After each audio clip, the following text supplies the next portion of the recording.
സുന്ദരമായ നല്ല സന്ധ്യയിൽ കർത്താവിനെ സ്തുതിക്കുന്നു. എല്ലാ ദൈവമക്കൾ, പ്രത്യേക ദൈവസഭയുടെ അധ്യക്ഷൻ ജേക്കബ് പാസ്റ്റർ എന്നെ ശുശ്രൂഷയിലേക്ക് പരിചയപ്പെടുത്തിയ കർത്താവിൻ്റെ ദാസൻ ക്ലീറ്റസ്, എന്നോടൊപ്പം ഇവിടെ കടന്നു വന്ന ഈ ദേശത്ത് ചെറുപ്പക്കാരുടെ ഇടയിൽ വളരെ പ്രയോജനപ്പെടുന്ന വിൽസൺ ജോർജ്, വ്യത്യസ്തനായ ഒരു വിഷൻ ദൈവം കൊടുത്ത് തന്നെ ഉപയോഗിക്കുന്നു. അമേരിക്കൻ എയർലൈൻസിൻ്റെ ഒരു ഉയർന്ന ഉദ്യോഗസ്ഥ പദവിയിലിരിക്കുമ്പോൾ തന്നെ കർത്താവിന് വേണ്ടി വളരെ അത്യുദാനം ചെയ്യുന്നൊരു കർത്തൃദാസനാണ്. ഒരുമിച്ചുള്ള കൂടിവരവിൽ കർത്താവിനെ സ്തുതിക്കുന്നു. പ്രിയരായിച്ചാൻ ഈ ദൈവസഭയിലെ എല്ലാ ദൈവദാസന്മാർ, ദൈവമക്കൾ ഏവർക്കും കർത്താവിൽ വന്ദനം അറിയിക്കുകയാണ്. നിങ്ങളോടൊപ്പം ആയിരിക്കാൻ ദൈവം എനിക്ക് ഇവിടെയാക്കി ഇന്നലെയും ഇന്നുമായി നിങ്ങളെ അഭിസംബോധന ചെയ്ത് സംസാരിപ്പാൻ ദൈവം അവസരം നൽകിയതിൽ കർത്താവിന് സ്തോത്രം. എന്നെ ക്ഷണിച്ചതിലും കാണിച്ച സ്നേഹത്തിനും നന്ദി പറയുന്നു. കൊല്ലത്ത് ഇന്ത്യ പെന്തക്കോസ്ത് ദൈവസഭയുടെ ശുശ്രൂഷയിൽ കൊല്ലത്ത് കൊട്ടിയം എന്ന സ്ഥലത്ത് പുല്ലിച്ചിറ എന്ന സമുദായസ്ഥർ മാത്രമുള്ള സ്ഥലത്ത് കർത്താവിൻ്റെ വേലയിലായിരിക്കുന്നു. എനിക്ക് ഭാര്യയും 2 ആൺകുട്ടികളുമുണ്ട്. അവർ 2 പേരും ദൈവവചനം അഭ്യസിക്കുന്നു. നിങ്ങളുടെ പ്രാർത്ഥന ഞങ്ങളെ ഓർക്കുക. ദൈവം അനുഗ്രഹിക്കട്ടെ. കഴിഞ്ഞ രാത്രിയിൽ നമ്മൾ ചിന്തിച്ച വേദഭാഗം ഇല്ലാത്തവർ നിങ്ങൾക്ക് വേണ്ടി വീണ്ടും ആവർത്തിക്കാൻ ഒരുമ്പിടുന്നില്ല. വളരെ ഗൗരവമായ പൗലോസിൻ്റെ 4 പ്രാർത്ഥനകളിൽ രണ്ടാമത്തെ പ്രാർത്ഥന എഫേസ്യ ലേഖനം 3:14 മുതൽ 19 വരെയുള്ള വാക്യത്തിൽ നിന്ന് സംസാരിച്ചു. അതിൽ പൗലോസ് പറയുകയാണ്, അത് നിമിത്തം, ക്രിസ്തുവിനെക്കുറിച്ചുള്ള വെളിപ്പാട് നിമിത്തം, ആ വെളിപ്പാട് ഒരുവനിൽ പ്രവേശിച്ച് കഴിയുമ്പോൾ 4 നിലയിൽ അത് പ്രതിഫലിക്കും. 1, ആ വ്യക്തിക്ക് നിത്യത വലുതായി തോന്നുന്നു, ആ ക്രിസ്തു വലുതാകുമ്പോൾ. 2, ക്രിസ്തുവിൻ്റെ വെളിപ്പാടകത്ത് കയറുമ്പോൾ പിന്നെ ഭൗതികത്തിൽ തൃപ്തനാകുന്നു, ആത്മീയത്തിൽ അതൃപ്തനാകുന്നു. ക്രിസ്തുവിനെക്കുറിച്ചുള്ള വെളിപ്പാടകത്തോട്ട് കയറുമ്പോഴേക്കും ദൈവസാന്നിധ്യത്തിന് വില കൊടുക്കാൻ കഴിയുന്നു. 4, ക്രിസ്തുവിൻ്റെ പരിജ്ഞാനമകത്ത് കയറുമ്പോൾ പിന്നെ അവന് ക്രിസ്തീയ ജീവിതമെല്ലാം ക്രൈസ്റ്റ് സെൻറ്റേഡ് ആയിരിക്കും, ക്രിസ്തു കേന്ദ്രീകൃതമാകുകയാണ്. അപ്പം ഇതൊന്നും ഇന്നത്തെ ആത്മീയർക്ക് പലർക്കും സംഭവിച്ച കാര്യം, ക്രിസ്തുവിനെക്കുറിച്ചുള്ള പരിജ്ഞാനമില്ല. ഇനി ഞാൻ പറയാൻ പോകുന്നത് അടുത്ത ഗൗരവമുള്ള 2ാമത്തെ ഭാഗമാണ്. ഞാൻ പൗലോസിൻ്റെ പ്രാർത്ഥനയിലെ 5 വിഷയം പറയണമെന്ന് ആഗ്രഹമുണ്ട്. പക്ഷേ ഇനിയും എന്നെങ്കിലും കർത്താവ് ഈ രാജ്യത്ത് കൊണ്ടുവന്നാൽ പറയാം. അപ്പോൾ ഏതായാലും ഇപ്പോൾ ഞാൻ അത് നിമിത്തം എന്ന പദത്തിൻ്റെ 2ാമതൊരു ആത്മീയൻ പ്രാപിക്കേണ്ട വെളിപ്പാട് 3-ാം വാക്യം നമ്മൾ വായിച്ചു. ഇനി നമ്മൾ ഇന്ന് രാത്രി മനസ്സിലാക്കാൻ പോകുന്നത് അതിൻ്റെ 5-6 വാക്യങ്ങളാണ്. 7 വാക്യങ്ങൾ, 5ഉം 6ഉം മാത്രം വായിച്ചാൽ മതി. ആ മർമ്മം ഇപ്പോൾ അവൻ്റെ വിശുദ്ധ അപ്പോസ്തലന്മാർക്കും പ്രവാചകന്മാർക്കും ആത്മാവിൽ വെളിപ്പെട്ടതുപോലെ പൂർവ്വകാലത്ത് മനുഷ്യർക്ക് അറിയായി വന്നിരുന്നില്ല. അടുത്തത്, അതോ ജാതികൾ സുവിശേഷത്താൽ ക്രിസ്തുയേശുവിൽ കൂട്ടവകാശികളും ഏക ശരീരസ്ഥരും വാക്തത്വത്തിൽ പങ്കാളികളും ആകണം എന്നുള്ളത് തന്നെ. നാം ആരെന്നുള്ള വെളിപ്പാട് നമുക്ക് വേണം. ശ്രദ്ധിച്ചോളൂ. ദ്രുതഗതിയിൽ ഞാൻ പറയാൻ ആഗ്രഹിക്കുന്ന കാര്യം, നമ്മൾ ആരാണ്, നമ്മൾ പ്രാപിക്കേണ്ട കാര്യമാണ്. നമ്മൾ ആരാണെന്നുള്ള വെളിപ്പാട് നമുക്ക് വേണം. ക്രിസ്തുവിനെക്കുറിച്ചുള്ള വെളിപ്പാട് പറഞ്ഞപ്പോൾ ഇന്നലെ രാത്രി കൊണ്ട് ഒരു കാര്യം പിടികിട്ടി, നമ്മൾ വെറുതെ വന്ന് അഭിനയിക്കുക, നമുക്കൊന്നും അറിഞ്ഞുകൂടാന്ന് പിടികിട്ടി. ഇനി അടുത്ത കാര്യമാണ്, നമ്മളാരാ, എന്തിനാ കർത്താവ് വിളിച്ചേ? 1. 2, രക്ഷിക്കപ്പെട്ടത് എന്തിനാ? 3, സ്നാനപ്പെട്ടത് എന്തിനാ? അല്ല, ഈ ബന്ധപ്പെട്ട് നിങ്ങൾ ഇന്ന് രാത്രി വന്നതെന്തിന്? അതിനെല്ലാം ഒരു ഉത്തരം വേണ്ടേ? പൗലോസ് 3 പദങ്ങൾ പറയുന്നു. അവിടെ ശ്രദ്ധിച്ചോ. ഈ വാക്യമല്ലേ കേട്ടോ, 6ാം വാക്യമാണേ. 1 എഴുതിയിരിക്കുന്നുണ്ട്, ഏക ശരീരസ്ഥർ, കൂട്ടവകാശി, ഏക ശരീരസ്ഥർ, വാക്തത്വത്തിൽ തന്നെ പങ്കാളികൾ. അപ്പം ഞാനിത് 3ഉം കൂടെ ഒറ്റ വാചകത്തിലേക്ക് കൊണ്ടുവന്ന് നിങ്ങൾക്ക് പറഞ്ഞു തരാൻ ആഗ്രഹിക്കുന്നു. എന്തിന് കർത്താവ് നമ്മെ വിളിച്ചു? കർത്താവിൻ്റെ വിളിയുടെ ഉദ്ദേശം എന്താ? അത് നമുക്ക് മനസ്സിലാക്കാൻ വേണ്ടി ഈ എഫേസ്യ ലേഖനത്തിൽ തന്നെ അതിനെ പ്രതിപാദിക്കുന്ന ചില പദങ്ങളുണ്ട്. അതായത് ആ വാക്യം നമുക്കൊന്ന് മനസ്സിലാക്കേണ്ടത് 2ാം അധ്യായത്തിൻ്റെ 8ാം വാക്യം, 6ാം വാക്യം ഒന്ന് വായിച്ചു നോക്കിക്കേ. 2:6, ക്രിസ്തുയേശുവിൽ നമ്മെക്കുറിച്ചുള്ള വാത്സല്യത്തിൽ തൻ്റെ കൃപയുടെ അത്യന്ത ധനത്തെ വരുംകാലങ്ങളിൽ കാണിക്കേണ്ടതിന് കർത്താവായ യേശു ക്രിസ്തുവിനോടുകൂടെ ഉയർത്തെഴുന്നേൽപ്പിച്ച് സ്വർഗത്തിൽ ഇരുത്തുകയും ചെയ്തു. എന്തിന് സ്വർഗത്തിൽ നമ്മെ ഇരുത്തി? എന്തിന് കർത്താവ് കാൽവറിയിൽ യാഗമായി? വരുംകാലങ്ങളിൽ കൃപയുടെ അത്യന്ത ധനത്തെ വെളിപ്പെടുത്താൻ. എപ്പോഴാണ്? ഒന്നുറക്കെ പറയാമോ? എപ്പോഴാ? വരുംകാലങ്ങളിൽ. അപ്പോൾ കാൽവറിയെ ദൈവം പ്ലാൻ ചെയ്തത് ഇന്നിൻ്റെ കാര്യങ്ങൾക്ക് വേണ്ടിയല്ല. സ്തോത്രം. വളരെ ശ്രദ്ധിച്ചിരുന്നു. ഞാൻ അല്പം ഗൗരവത്തോടെ ഒരു വിഷയം പറയാം.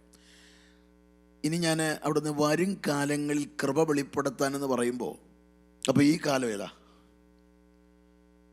റോമാലേഖനത്തിൽ 8:18 വാക്യം ഇങ്ങനെയാണ്: നമ്മിൽ വെളിപ്പെടുവാനുള്ള തേജസ് വിചാരിച്ചാൽ ഈ കാലത്തിലെ കഷ്ടം, ഈ കാലവും വരും കാലവും. രണ്ട് കാലം കണ്ടോ? എഫെസ്യ ലേഖനം 2:6 പറയുന്നു വരും കാലം, ഇവിടെ പറയുന്നു ഈ കാലം. നമ്മുടെ ലക്ഷ്യത്തിലുള്ളത് മുഴുവനും, പ്രാർത്ഥനയിലുള്ളത് മുഴുവനും ഈ കാലം. ഈ കാലം വരും കാലത്തെക്കുറിച്ചൊന്നും സ്വപ്നത്തിൽ പോലും വാക്യം തന്നെ ഇപ്പോഴായിരിക്കും കണ്ടത്. വാക്യം തന്നെ ഇപ്പോഴാണ് കണ്ടത്. കാര്യം അതൊന്നും അതിന്നും അടിവരയൊന്നുമില്ല. പുരാതനങ്ങളെ ശൂന്യങ്ങളെ പണി അടിവര, ഉന്നതികളിൽ വാഹനമേറ്റി ഓടുമാറാക്കും അടിവര, ശത്രുക്കൾ കാണ്ട് വിരുന്നൊരുക്കും അടിവര, വാലല്ല തലയാകും അടിവര. അതിനൊന്നുമല്ല അടിവരയിടേണ്ടത്. എന്തിനാ എന്നെ വിളിച്ചത്? വരും കാലങ്ങളിൽ കൃപയുടെ അത്യന്ത ധനം വെളിപ്പെടുത്താൻ. അപ്പോൾ ഇനി നമ്മളിപ്പോൾ ജീവിക്കുന്നത് എപ്പോഴാണ്? ഈ കാലം. അപ്പം നമ്മുടെ പ്രാർത്ഥന ഈ കാലത്തിലുള്ളതാണ്, ലക്ഷ്യം ഈ കാലത്തിലാണ്. എന്നാൽ ഇന്ന് നമ്മൾ മനസ്സിലാക്കണം ഈ കാലം എന്ന് പറഞ്ഞാൽ എന്താണ്. അവിടെ ഈ കാലത്തെക്കുറിച്ച് വരും കാലം ഞാൻ പെട്ടെന്ന് പറയാമേ. അപ്പോൾ ശ്രദ്ധിച്ചോണം, നമ്മൾ ഈ ജീവിക്കുന്ന ഈ കാലത്തിനൊരു പേരെന്ത് വേണം? ഇത് വീണ്ടെടുപ്പിൻ്റെ കാലം എന്നാണ്. വീണ്ടെടുപ്പിൻ്റെ കാലം. ഇത് വീണ്ടെടുപ്പിൻ്റെ കാലം അഥവാ കൃപായുഗം, സഭാകാലം. എന്താണെന്നറിയാമോ? ഒന്നുകൂടെ ഞാൻ പറയാം. കാൽവറി മുതൽ കാഹളനാദം വരെയുള്ള ഒരു യുഗത്തെ നമുക്ക് വിളിക്കാൻ പറ്റുന്ന പേരാണ് ഈ കാലം, അല്ലെങ്കിൽ സഭാകാലം, അല്ലെങ്കിൽ കൃപായുഗം. അതെന്താണെന്നറിയാമോ? ഈ മറ്റൊരു പേരൂടെ ഞാൻ തരുന്നു, വീണ്ടെടുപ്പിൻ്റെ കാലം. അതെന്താ വീണ്ടെടുപ്പിൻ്റെ കാലം? അവരിരുന്ന് കഴിഞ്ഞെങ്കിൽ നിങ്ങൾക്ക് എല്ലാവർക്കും ഇങ്ങോട്ട് നോക്കാം. ഇത് നിങ്ങൾ ഭയങ്കര സ്നേഹമാണ് കേട്ടോ എല്ലാവർക്കും. ഇരുന്ന് ഇനി എന്നെ നോക്കാമോ? കാര്യം ഇത് വളരെ പ്രയാസമുള്ള കാര്യമാണ്. അപ്പോൾ ഇത് ശ്രദ്ധിച്ചിട്ട് അടുത്ത ഞാൻ വാക്യമൊന്നും അങ്ങനെ വായിപ്പിക്കത്തില്ല, ഞാൻ തന്നെ പറയുക. ചെവി വയ്യ എന്നാലും ഞാൻ പറയുക. കാര്യം നിങ്ങൾ വായിക്കുകയല്ലെന്ന് എനിക്ക് പിടികിട്ടി. കാര്യം നിങ്ങളെ ഇത് കാണിച്ച് നിങ്ങളെ അബദ്ധത്തിലാക്കിയിരിക്കുക. അത് തന്നെയല്ല, നിങ്ങൾക്ക് ചിലർക്ക് വാക്യം വലിയ പിടുത്തമില്ലെന്നും എനിക്ക് പിടികിട്ടി. പിന്നെ ഞാൻ ആദ്യം ബാപ്റ്റിസ്റ്റിലാണ് ബൈബിൾ പഠിച്ചത്, പിന്നെ ചർച്ച് ഓഫ് കൂടി, പിന്നെ ചർച്ച് ഓഫ് ക്രൈസ്റ്റിൽ. അതുകൊണ്ട് ആദ്യ സ്ഥലത്തെന്ന് പറഞ്ഞൊരു പോയിന്റ് കഴിഞ്ഞൊരു ഹല്ലേലൂയ ഉണ്ട്. ഇതാണെങ്കിൽ അതുമില്ല.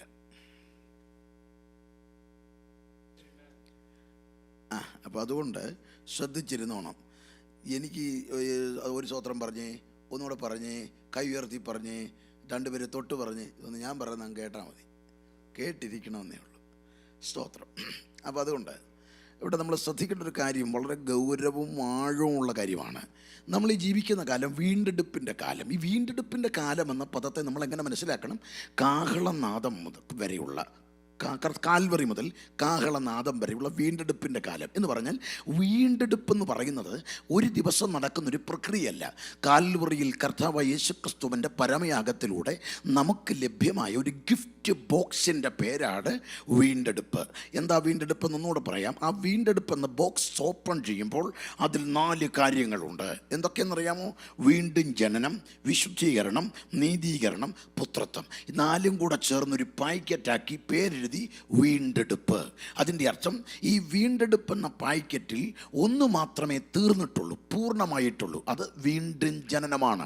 അടുത്ത 3 കാര്യങ്ങൾ തുടങ്ങിയിട്ടേ ഉള്ളൂ, അവസാനിച്ചിട്ടില്ല. ഏതൊക്കെയാ? വിശുദ്ധീകരണം, നീതീകരണം, പുത്രത്വം. ഇത് 3ഉം ഇത് തീരുന്നത് എപ്പോഴാണെന്നറിയാമോ? കാഹളനാദം മുഴങ്ങുന്നതിൻ്റെ അന്നാണ് നമ്മുടെ ദേഹം രക്ഷ പ്രാപിക്കുന്നത്. അപ്പോൾ ഒരു കാര്യം കൂടെ ഓർക്കുക, നമ്മളെ കർത്താവായ യേശുക്രിസ്തു കാൽവറിയിലൂടെ സ്നേഹിച്ച് രക്ഷയിലേക്ക് കൊണ്ടുവന്നത് വീണ്ടെടുപ്പിന് വേണ്ടി. അതുകൊണ്ടാണ് നമ്മൾ പാടുന്ന പാട്ടുണ്ട്, വീണ്ടെടുക്കപ്പെട്ട കൂട്ടമേ എന്ന് പാടുമ്പോൾ തന്നെ മറ്റൊരു പാട്ടോടില്ലേ, വീണ്ടെടുപ്പിനാളടുത്തിതാ. അതിൻ്റെ അർത്ഥം എന്താ? വീണ്ടെടുക്കപ്പെട്ടവരാണ്, പക്ഷെ വീണ്ടെടുപ്പിൻ്റെ നാൾ എന്ന് പാടുന്നത് ഏതാണെന്നറിയാമോ? കാഹളനാദത്തിൻ്റെ ധ്വനി മുഴങ്ങുന്ന സമയം. അപ്പോൾ ഇനി നമ്മളൊരു കാര്യം പറയണം.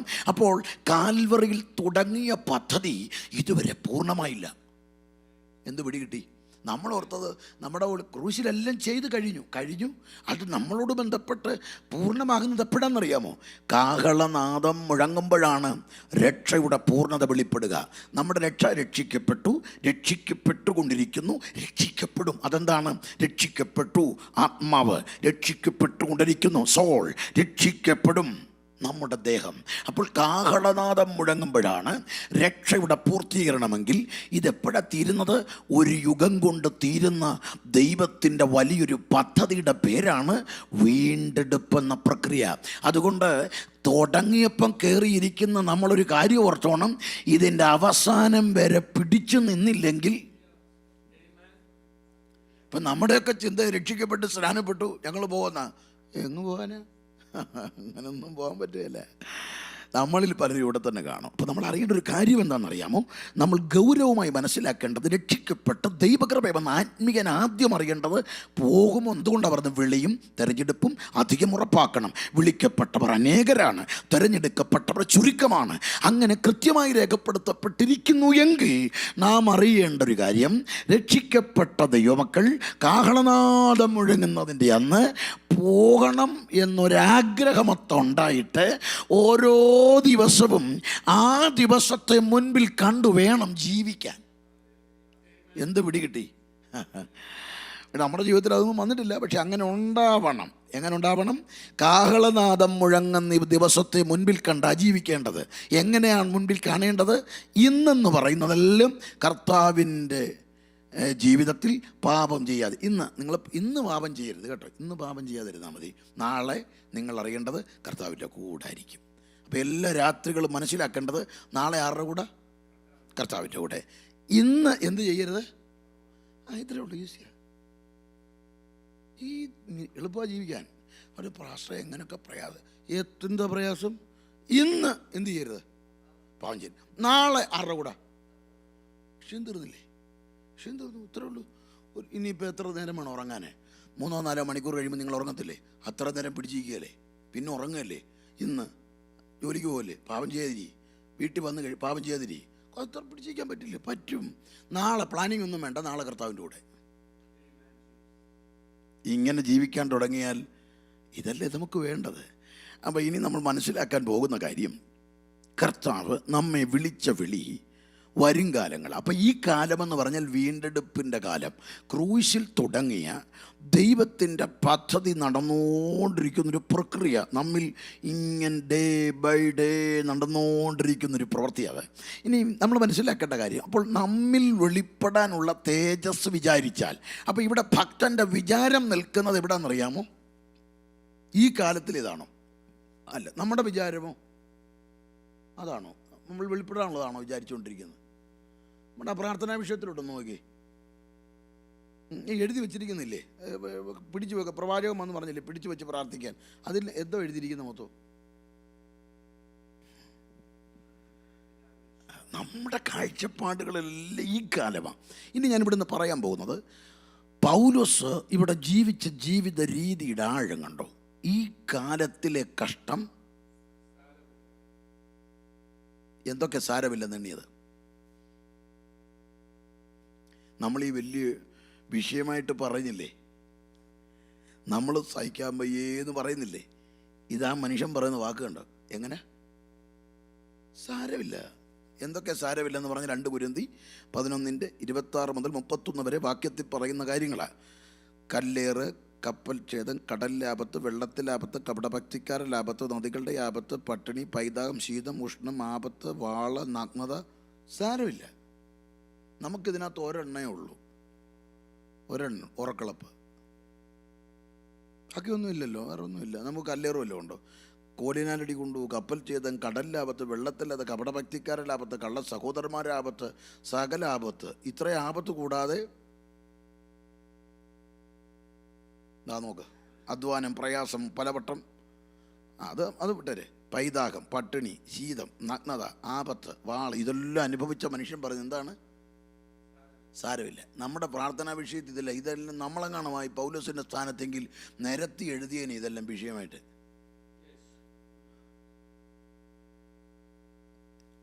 ഇപ്പൊ പിടികിട്ടി നമ്മളാരാ? ആദിമസഭ എന്താ, നമ്മളെന്താ?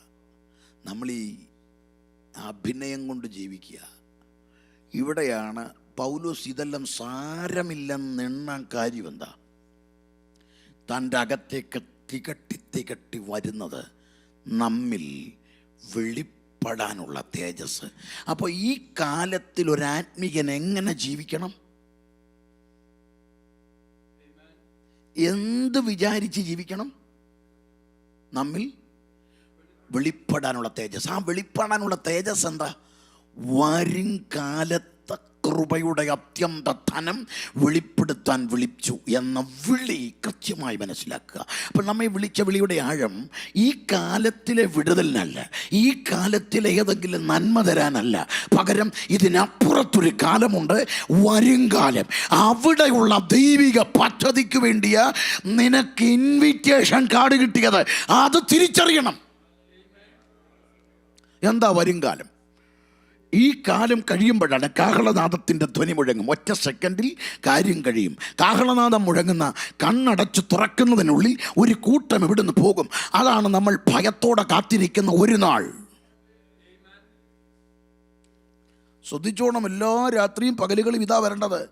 അല്ലാതെ ഇവിടെ വന്ന് നമ്മളെല്ലാവരും കൂടി ഇരുന്നിട്ട് വിവാഹത്തിന് കൊണ്ടുപോകാൻ വേണ്ടി വാഹനം വന്ന് നിർത്തിയിട്ട് കയറ്, ഓരോരുത്തർ കയറ്, ജോർജ മുമ്പോട്ട് കയറിക്കോട്ടെ, ഇങ്ങനെ വന്ന് വിളിച്ച് കയറ്റുമെന്നൊന്നും ആരും വിചാരിക്കരുത്. കാഹളം മുഴങ്ങും. ആ സമയത്ത് ഫേസ്ബുക്കിൽ നോക്കിക്കൊണ്ടിരുന്ന് കഴിഞ്ഞാൽ അന്നേരം രാത്രി ഇൻസ്റ്റാഗ്രാമിൽ റീലും കണ്ടുകൊണ്ടിരിക്കുക.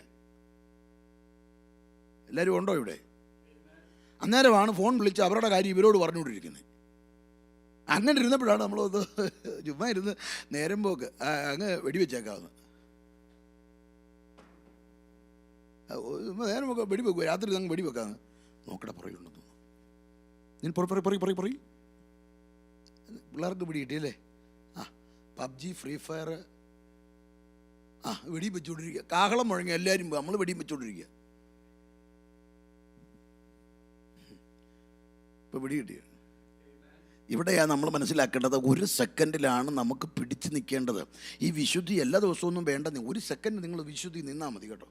അത് കാഹളം മുഴങ്ങുന്ന ഒരു സെക്കൻഡ് അത്രേ ഉള്ളൂ. വിഷയമൊന്നുമില്ല. നിങ്ങൾ ഒരു സെക്കൻഡ് പാപം ചെയ്യാതിരുന്നാൽ മതി. നിങ്ങൾ ഈ ക്രിസ്തീയത ഈസിയാണ്. ഒറ്റ സെക്കൻഡ് പാപം ചെയ്യും, ബാക്കി എങ്ങനെയും ആയിരിക്കും. ഒരു സെക്കൻഡ്, ആ ഒരു സെക്കൻഡ് കാഹളം മുഴങ്ങുമ്പോഴാണ്.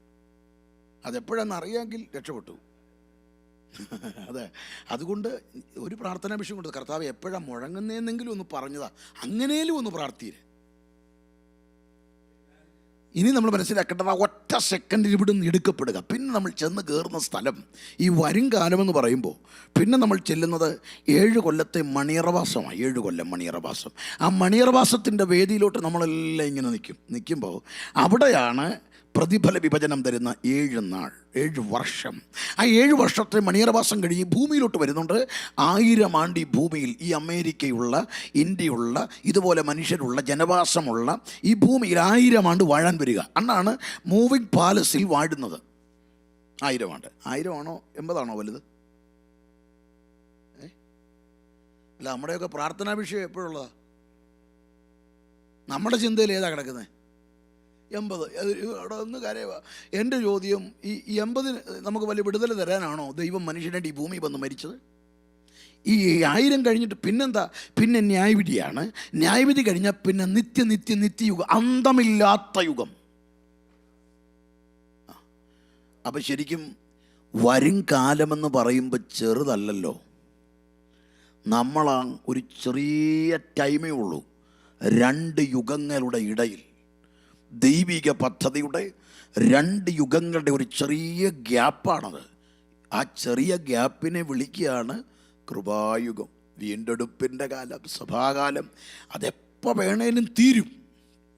അപ്പോൾ അതുകൊണ്ട് നമ്മൾ ആദ്യം മനസ്സിലാക്കേണ്ടത് നമ്മുടെ മേലുള്ള ദൈവിക പദ്ധതി, ഇതിന് മുൻപും ഇതിന് ശേഷവുമില്ലാത്ത ഒരു ദൈവിക കൃപയുടെ പകർച്ച ഈ കാലത്താണ്. ആ കൃപയുടെ പദ്ധതി എന്ന് പറയുന്നതാണ് വരും കാലത്തേക്ക് ഒരു സ്പെഷ്യൽ കൺസിഡറേഷനോടെ ഒരു കൂട്ടത്തെ സെലക്ട് ചെയ്യുന്ന ഒരു മനോഹര നിമിഷം. ആ വെളിപ്പാട് നമ്മുടെ അകത്തോട്ടൊന്ന് കയറണം. പൗലോസ് പറയുന്ന ആ വാക്ക് കണ്ടോ, നമ്മിൽ വെളിപ്പെടുവാനുള്ള തേജസ്. അപ്പം അങ്ങനെയാണെങ്കിൽ കാഹളനാദം മുഴങ്ങിക്കഴിഞ്ഞ് നമ്മൾ അവിടെ ചെന്ന് കഴിയുമ്പോൾ എങ്ങനായിരിക്കും അവസ്ഥ, എന്തായിരിക്കും അവസ്ഥ? ഞാൻ അതൊന്ന് പെട്ടെന്ന് പറയാം. കാര്യം എല്ലാം കൂടെ പറഞ്ഞുകൊണ്ട് നിന്ന് കഴിഞ്ഞാൽ ഇതെല്ലാം പറയണ്ടേ. ഇപ്പം മണിയറ നമ്മൾ കാഹളം മുഴങ്ങുന്നത് പറയണം, പിന്നെ മണിയറവാസവും പറയണം, പിന്നെ അത് കഴിഞ്ഞ് 1000 ആണ്ട് പറയണം. എല്ലാം കൂടെ പറഞ്ഞുകൊണ്ട് 1000 ആണ്ടൊക്കെ നമ്മൾ പറയുന്നുള്ളപ്പോൾ അല്ലേ കേൾക്കാനുള്ളപ്പോൾ നമുക്ക് ഉന്മാദം തോന്നും. ഞാൻ ആ മണിയറവാസത്തിൽ എന്താ നടക്കുന്നതെന്ന് പെട്ടെന്നൊന്ന് പറഞ്ഞുതരാം. അത് പറഞ്ഞു തന്നു കഴിയുമ്പം നമുക്ക് ഒരു മാനസാന്തരം ഉണ്ടാവും. അപ്പോൾ എന്താ അവിടെ നടക്കാൻ പോകുന്നത്? കാഹളം മുഴങ്ങും. നമ്മുടെ ചിന്ത കാഹളം മുഴങ്ങി നമ്മളെല്ലാവരും കൂടെ നേരെ അങ്ങ് ചെല്ലുന്നു. അവിടെ ചെന്ന് കഴിയുമ്പോഴേക്കും എവിടെ നിന്നാണ് വന്നത്? ഞങ്ങൾ ഡാളസിൽ നിന്നാണ്. സഭയ്ക്കാൻ ഞങ്ങൾ ഫിലദൽഫിയ. ഫ്രണ്ടിലോട്ട് കയറി പാസ്റ്ററോട് പറഞ്ഞു. പാസ്റ്റർ അവർക്കെല്ലാം കൂടെ കിരീടം എടുത്താൽ കൊടുത്തത്. പാസ്റ്റർ നേരം എല്ലാവരും കൂടെ കിരീടം കൊണ്ടുവന്ന് ആളാമ്പിതമ്മ സിസ്റ്റർ ഇങ്ങനെ കൊടുത്ത് എല്ലാവരും കൂടെ ഫ്രണ്ടിൽ ഇരുന്നിട്ട് പ്രൈസ് ആൻഡ് വർഷിപ്പ്. അങ്ങനെ കരുതിയിരിക്കുന്നത്. അയ്യോ എൻ്റെ പ്രിയരെ, ഞാൻ പറഞ്ഞു കഴിയുമ്പോൾ ചിലർ പോകരുതെന്ന് ചിന്തിക്കരുത്. പോകുന്നതാണ് നല്ലത്. നരകത്തിൽ പോയി കളക്ടറാകുന്നേക്കാൾ നല്ലത് സ്വർഗത്തിൽ തൂപ്പ് ജോലിയാണേലും അതിന് സ്റ്റാൻഡേർഡുണ്ട്. സ്വർഗത്തിനൊരു സ്റ്റാൻഡേർഡുണ്ട്. അപ്പോൾ അവിടെ നമ്മൾ മനസ്സിലാക്കേണ്ട കാര്യം, അതായത് ഈ അവിടെ ചെന്ന് കഴിയുമ്പോൾ മലാക്കി പ്രവചനത്തിൽ വായിക്കുന്നൊരു വാക്യമുണ്ട്. 3-ാം അധ്യായത്തിൽ അതിൻ്റെ 17-18 വാക്യമാണ്. ഞാൻ ഉണ്ടാക്കുവാനുള്ള ദിവസത്തിൽ അവരെനിക്കൊരു നിക്ഷേപമായിരിക്കും. ഒരു മനുഷ്യൻ തനിക്ക് ശുശ്രൂഷ ചെയ്യുന്ന മകനെ ആദരിക്കുന്നത് പോലെ ഞാൻ അവരെ ആദരിക്കും. ഇനി അടുത്തൊരു കാര്യം, അപ്പോൾ നിങ്ങൾ നീതിമാനും ദുഷ്ടനും തമ്മിലും ദൈവത്തെ സേവിക്കുന്നവനും സേവിക്കാത്തവനും തമ്മിലുള്ള വ്യത്യാസം വീണ്ടും കാണും. കാഹളം മുഴങ്ങി അവിടെ ചെന്ന് കഴിയുമ്പം ഭയങ്കര വ്യത്യാസമാണ്. അപ്പോൾ ഒരു കാര്യം ഓർത്തോണം, നമ്മളിവിടെ ജീവിച്ചിട്ട് കാഹളം മുഴങ്ങുമ്പോൾ നമ്മളെല്ലാം പാടുന്നിരിക്കുക. കാഹളം കാതുകൾ കേട്ടിടാറായി എന്നൊക്കെ പാടാൻ എളുപ്പമാണ്. കർത്താവെ വേഗം വരണേന്ന് പറയുന്നു എളുപ്പമാണ്. പക്ഷേ കെണി പോലെ ആകരുത്.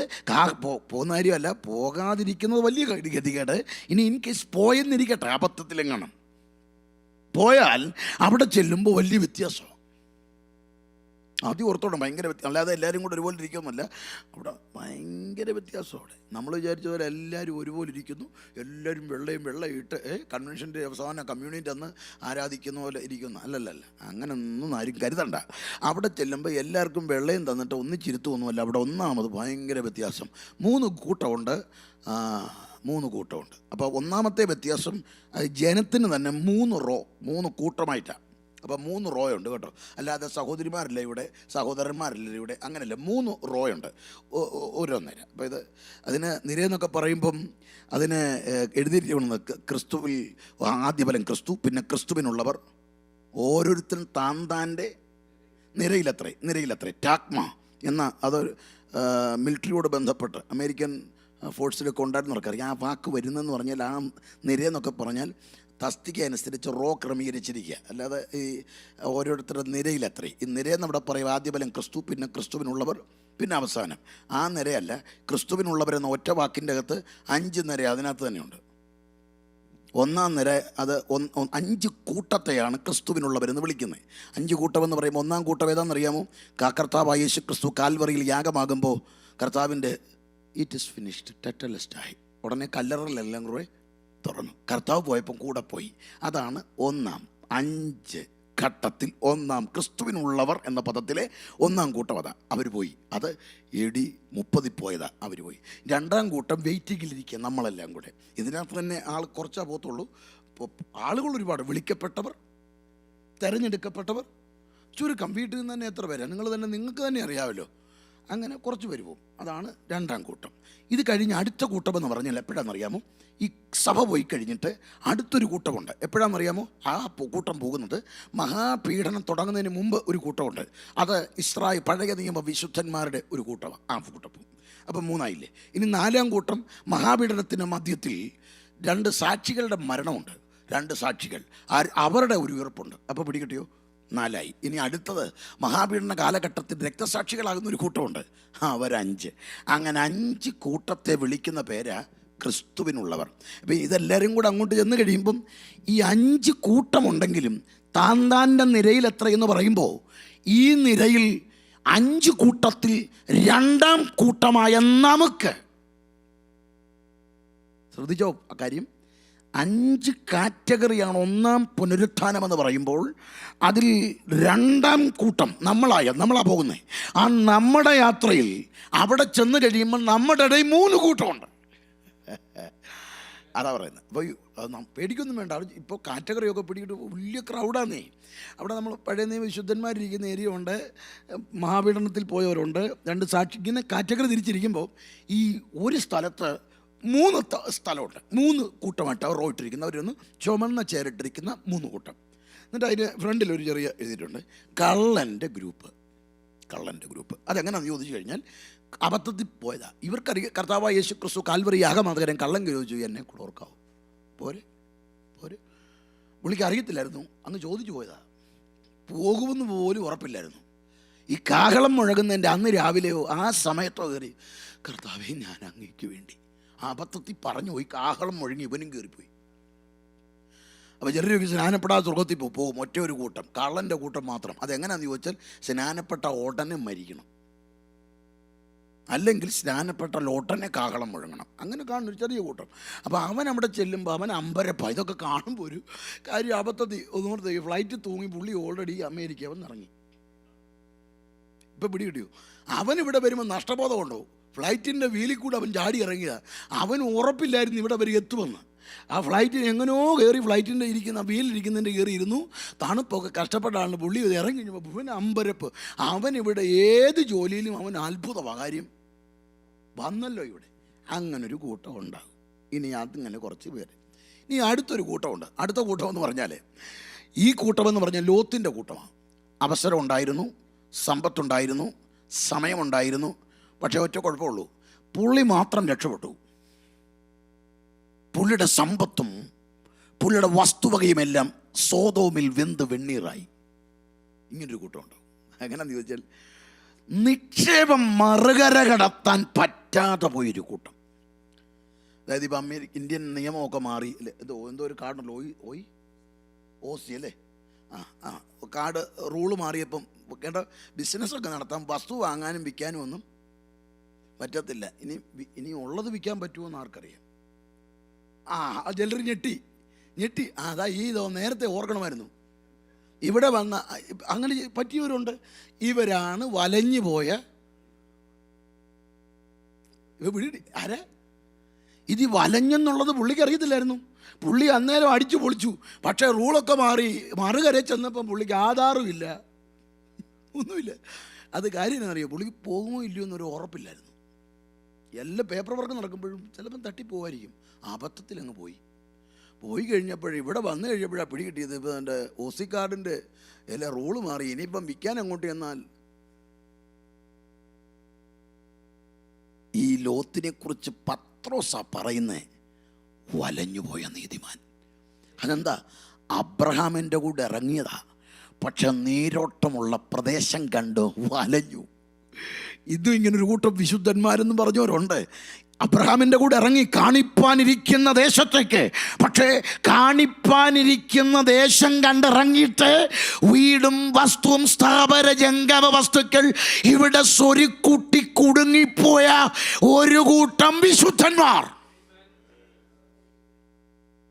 അബ്രഹാമിനെ കുറിച്ച് പറയുന്നത് എന്താ? രണ്ടുപേരും താരതമ്യം ചെയ്യുമ്പോഴാൻ്റെ ചിന്ത. അബ്രഹാമിനെ കുറിച്ച് എഴുതുന്നു, കൂടാരങ്ങളിൽ പാർത്തു. ഞാൻ പറഞ്ഞ പണം തരില്ലെന്നോ ജോലി തരില്ലെന്നോ ഒന്നുമല്ല. ദൈവം തന്നാൽ മേടിച്ചോളൂ, നന്ദി പറയുക, ദൈവത്തോട് ചേർന്ന് നിൽക്കുക. ഇവിടെ അബ്രഹാമിനെ കുറിച്ച് വായിക്കുന്നു, ബഹുസമ്പന്നനായിരുന്നു. തെക്കേ ദേശത്ത് ബഹുസമ്പന്നനായിരുന്നു. കന്നുകാലി, ആട്, പൊന്ന് ഇവകയിൽ സമ്പന്നനായിരുന്നു. അങ്ങനെ സമ്പന്നനായിരുന്നു എന്ന് വായിക്കുന്നു. 318 ദാസന്മാരുണ്ടായിരുന്നു. അങ്ങനെ എല്ലാം നിലവാരത്തിലും ആഠ്യത്വമുള്ളവനാണ്. പക്ഷെ പാർത്തത് കൂടാരത്തിലാണ്. ഞാൻ ചിന്തിക്കുന്നത് എന്നാണെന്നറിയാമോ, ഈ മക്കള് മോനൊക്കെ വന്നിരുന്ന് ചോദിക്കും, ഡാഡി നമുക്ക് സമ്പന്നമായ അന്തരീക്ഷമുണ്ട്, ചുറ്റുപാടുണ്ട്, നല്ല വീടുണ്ട്, ദാസീദാസന്മാർ. ചരിത്രം എഴുതുന്നു 2800ഓളം അംഗസംഖ്യയുള്ള വലിയൊരു കുടുംബമാണ്. അപ്പോൾ ഈ 2800 അംഗസംഖ്യയുള്ള കുടുംബം എന്നൊക്കെ പറയുമ്പോൾ നല്ലൊരു വീടോ സ്ഥാപന ജംഗമ വസ്തുക്കളോ ഒക്കെ ആയിട്ട് ഒരിടത്തങ്ങ് സെറ്റിലാകണ്ടേ. പരദേശ പ്രയാണമായിരുന്നു. അപ്പോൾ ഈ മോൻ ചോദിക്കാം, ഡാഡി എന്താ ഡാഡി ഇങ്ങനെ ചെയ്യാത്ത? നമുക്ക് പണമുണ്ടല്ലോ, വീട് വെക്കാത്ത എന്താ? നമുക്ക് നല്ലൊരു മാളിക പണിയാത്തത് എന്താ? അവരുടെ ലോത്തങ്കൾ വെച്ച പോലെ നമുക്കൊന്ന് വെച്ചാൽ എന്താ? അപ്പുറത്ത് മറ്റേ അങ്കിള് വന്നപ്പോൾ തന്നെ വന്നിറങ്ങി തന്നെ അങ്കിള് കടവാണേലേ തന്നെ മേളിൽ 4 മുറിയും താഴെ 4 മുറി 8 മുറി. നമുക്ക് ഡാഡി നമുക്കും വേണ്ടേ ഡാഡി? അബ്രഹാം പറഞ്ഞു കൊടുത്ത മക്കളെ, നമ്മളിവിടെ പരദേശികളാണ്. ദൈവം സമ്പത്ത് തരും, ദൈവം നമുക്ക് വേണ്ടതെല്ലാം ഒരുക്കി തന്നു, ശരിയാണ്. പക്ഷെ നമ്മെ വിളിച്ചിറക്കിയത് എന്തിനാണെന്ന് മറക്കരുത്. നാം ഇറങ്ങിയത് എന്തിനെന്നറിയാമോ മക്കളെ? കാണിപ്പാലിരിക്കുന്ന ദേശത്തിനു വേണ്ടിയാ. അതിൽ പാർത്ത് നമ്മൾ പോകണം. ദൈവം തരുന്ന ഓരോ നന്മയും അനുഭവിക്കുമ്പോഴും ലക്ഷ്യം മറന്നു പോകരുത്. ലക്ഷ്യം മറക്കാതെ പോകുന്ന അബ്രഹാം ഒരു ഭാഗത്ത് നിൽക്കുമ്പോൾ ലക്ഷ്യം മറന്ന് കാണിപ്പാനിരിക്കുന്ന ദേശത്തേക്ക് അബ്രഹാമിൻ്റെ കൂടെ ഇറങ്ങിയ ലോത്ത് ദർശനം നഷ്ടപ്പെട്ട് ഈ കാണുന്ന ഭൗതികതയിൽ വീണിട്ട് അവിടെ കുടുങ്ങിപ്പോയവൻ.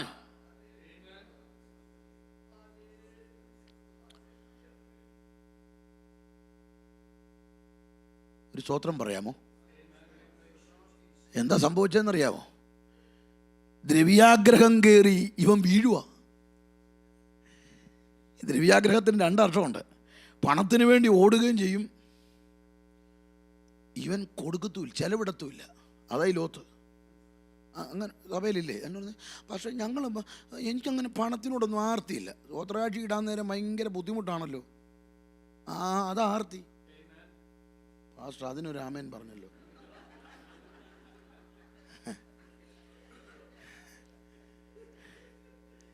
അല്ല, സത്യം അത് മനസ്സിലാകുന്നില്ല. നിങ്ങൾക്ക് മനസ്സിലായില്ല. അങ്ങനെ വേണം. കർത്താവ് ജീവൻ തന്ന് സ്നേഹിച്ചെങ്കിലേ ആ കർത്താവിനെ സ്നേഹിക്കുമ്പോൾ ഈ ലോകത്തിൻ്റെ പ്രശ്നം അതാ. അബദ്ധം എന്താണെന്നറിയാം എൻ്റെ പ്രിയരെ, ഞാനീ പറഞ്ഞത് സരസമായിട്ട് പറഞ്ഞ് ഈ കുഞ്ഞുങ്ങൾക്കൂടെ മനസ്സിലാക്കാൻ, കടിച്ചാൽ പൊട്ടാത്ത 10 വാക്ക് പറഞ്ഞാൽ അവർ തന്നതാണെന്ന് അറിയത്തില്ല. അറിയേണ്ട കാര്യം എന്താണെന്നറിയാമോ? നമ്മൾ മനസ്സിലാക്കേണ്ട കാര്യം, ലോത്തിന് സംഭവിച്ച അപകടം എന്താ? ഇവിടെ എല്ലാം ഉണ്ടായിരുന്നു, പക്ഷെ അവൻ മാത്രമേ രക്ഷപ്പെട്ടുള്ളൂ. ഭാര്യയും പോയി, തൻ്റെ ജീവിത സമ്പാദനം മുഴുവനും നഷ്ടപ്പെട്ടു. ഒന്നോർത്തോണം, മറുകരെ ചെന്ന് കഴിയുമ്പോഴേ, അവിടെ ചെന്ന് കഴിയുമ്പോൾ നിങ്ങൾ എങ്ങനെ ജീവിക്കണമെന്ന് ഇന്ന് നിങ്ങൾ ചിന്തിക്കണം കേട്ടോ. ഞാനതിന് നിങ്ങൾക്ക് നല്ല ഉദാഹരണം നിങ്ങളുടെ ജീവിതം തന്നെയാണ്. അമേരിക്കയിലേക്ക് വരാൻ വേണ്ടി നിങ്ങൾ താല്പര്യം പ്രകടിപ്പിച്ച് എല്ലാം നിങ്ങൾ ഇക്കരെ കടത്തി, നിങ്ങളുടെ എല്ലാ പ്രിയപ്പെട്ടവരും എത്തി. നിങ്ങൾ അങ്ങ് ഇന്ത്യയിൽ കിടന്ന് കഷ്ടപ്പെട്ടപ്പോൾ നിങ്ങളുടെ ഒരേ ഒരു ലക്ഷ്യം, എനിക്ക് എത്രയും പെട്ടെന്ന് ഇവിടെ പോകണം ആണല്ലോ. ആ ഒരു പ്രിയപ്പെട്ടവർ അവിടെ ആണെന്നൊരു ബോധം ഉണ്ടായാൽ ഓട്ടോമാറ്റിക്കലി പോകാൻ എന്ത് തോന്നും? അന്നേരം നമ്മൾ ചെയ്യുന്നു പറഞ്ഞാൽ, ചിലരെ നോക്കി ബുദ്ധിമാന്മാരെന്ന് പറയുന്നതിൻ്റെ കാര്യം, അവസാനത്തെ ചില്ലിക്കാശ് വരെ നാട് കടത്തി. അവസാനത്തെ ചില്ലിക്കാശ് വരെ നാട് കടത്തി ഇക്കരെ എത്തിയവരുണ്ട്. കാര്യം അത് അവിടെ ഒന്നും വിൽക്കാനില്ല, എല്ലാം വിറ്റു. ബുദ്ധിപൂർവ്വം എല്ലാം വിറ്റ് ഇക്കരെ എത്തിച്ചു. വേറെ ചില ബുദ്ധിമാന്മാരുണ്ടായിരുന്നു, എല്ലാം അവിടെ ഇട്ടു. ഇപ്പം ഓസിക്കാടിൻ്റെ നിയമം മാറിയപ്പോൾ അവരുടെ അകത്ത വെപ്രാളം. ദൈവം ഇനിയിപ്പോൾ എന്നെ ചെയ്യാനാ പോയി. ഇവിടെ പോവുകയും ചെയ്തു. എന്നാൽ അത് വിറ്റ് 10 സഭാഹോള് പണിതിരുന്നെങ്കിൽ മേളിൽ ചെല്ലുമ്പോഴേലും കയറി കിടക്കായിരുന്നു. ഇതാണ് മോദി കൊണ്ടുപോവുകയും ചെയ്തു. ഇനി അവിടെ ചെന്ന് കഴിയുമ്പം സ്ലിപ്പോൺസ് വിട്ട് അതിലേ നടക്കാം. അവിടെ ചെല്ലത്തില്ല, പോകുമെന്നുള്ളത് ഉറപ്പില്ല. പോയാലത്തെ കാര്യം ഞാൻ പറയുന്നത്, അബദ്ധത്തിലെങ്ങാനും പോയാൽ നമുക്കൊരു ഉറപ്പ് വേണ്ടേ പോകുന്നു? അല്ലാതെ നമ്മുടെ വിചാരം നമ്മളിവിടെ എന്നും ജീവിക്കുന്നു. ഞാൻ ചോദിക്കുന്നത്, നമ്മൾ ചിലരെ നോക്കി ബുദ്ധിമാൻ എന്ന് വിളിച്ചത് ആരെയാ? ജീവിക്കാൻ അറിയാം കേട്ടോ, ജോണിക്കുട്ടിക്ക് ജീവിക്കാൻ അറിയാം, മിടുക്കനാ. എങ്ങനെയും മിടുക്കൻ എന്ന് പറഞ്ഞ് അവിടെ ഉള്ള എസ്റ്റേറ്റ് എല്ലാം വിറ്റു, അവിടെ ഉള്ളത് മുഴുവൻ വിറ്റു, ചേരട്ട വരെ വിറ്റ് പുള്ളി ഇവിടെ കൊണ്ടുവന്നിട്ട് ഇവിടുത്തെ അടവെല്ലാം കുറച്ചെടുത്തു, രക്ഷപ്പെട്ടു. അവൾ പറഞ്ഞു ബുദ്ധിപൂർവ്വം ചെയ്തു. അത് ഞാനത് ചിന്തിച്ചില്ല. ഇടയ്ക്കിടയ്ക്ക് വന്നും പോയി ഒരു സിറ്റിസൺഷിപ്പ് ആയപ്പോൾ ആ വഴിയും കൂടെ അങ്ങ് അതുകൂടെ അടഞ്ഞു. ഇനിയിപ്പോൾ അത് ബ്രദറിന് കൊടുക്കാമെന്ന് വിചാരിച്ചിരിക്കുക. വേറെ ചിലരുണ്ട്, എന്നാലും കൊടുക്കാത്തവരുണ്ട്. അത് എന്തോ ചെയ്യാനാ, പലരുണ്ടല്ലോ. ഒരു സ്തോത്രം പറഞ്ഞേ. ഇനി എൻ്റെ പ്രിയപ്പെട്ടവർ, ഞാൻ പറയുന്നത് നിങ്ങൾക്ക് മനസ്സിലാകുന്ന ഭാഷയിൽ തന്നെയാണ്. ഇങ്ങനെ കൊടുത്ത് മറുകരയിൽ ചെന്ന് കഴിയുമ്പോൾ ഈ ലോത്തിൻ്റെ കൂട്ടം അവിടെ ഉണ്ടാകും. പ്രവർത്തിക്കാനും പണവും ഒക്കെ കിട്ടിയിട്ടും കൊടുക്ക കൊടുക്കാതെ പോയവർ. അപ്പോൾ കർത്താവ് പറയുന്നൊരു കാര്യമുണ്ട്, നിങ്ങളുടെ നിക്ഷേപം സ്വരുക്കൂട്ടണം. എവിടെ? അപ്പോൾ ഇനി മൂന്നാമതൊരു കൂട്ടമുണ്ട്. ആ കാറ്റഗറിയെ ഞാൻ നിങ്ങളുടെ വലുതായി പറയാൻ ആഗ്രഹിക്കുന്നത്. ആ കൂട്ടം അതാണെന്നറിയാമോ? അതാ പൗലൂസിൻ്റെ കൂട്ടം. പൗലൂസ് പറഞ്ഞു, ഞാൻ ഓട്ടം തികച്ചു, ഞാൻ വിശ്വാസം കാത്തു, നീതിയുടെ കിരീടം എനിക്ക് കൈവച്ചിരിക്കുന്നു. കഴിഞ്ഞ രാത്രി ഞാൻ പറഞ്ഞില്ലേ, എല്ലാം ക്രിസ്തു നിമിത്തം എല്ലാം അക്കരെ കടത്തി.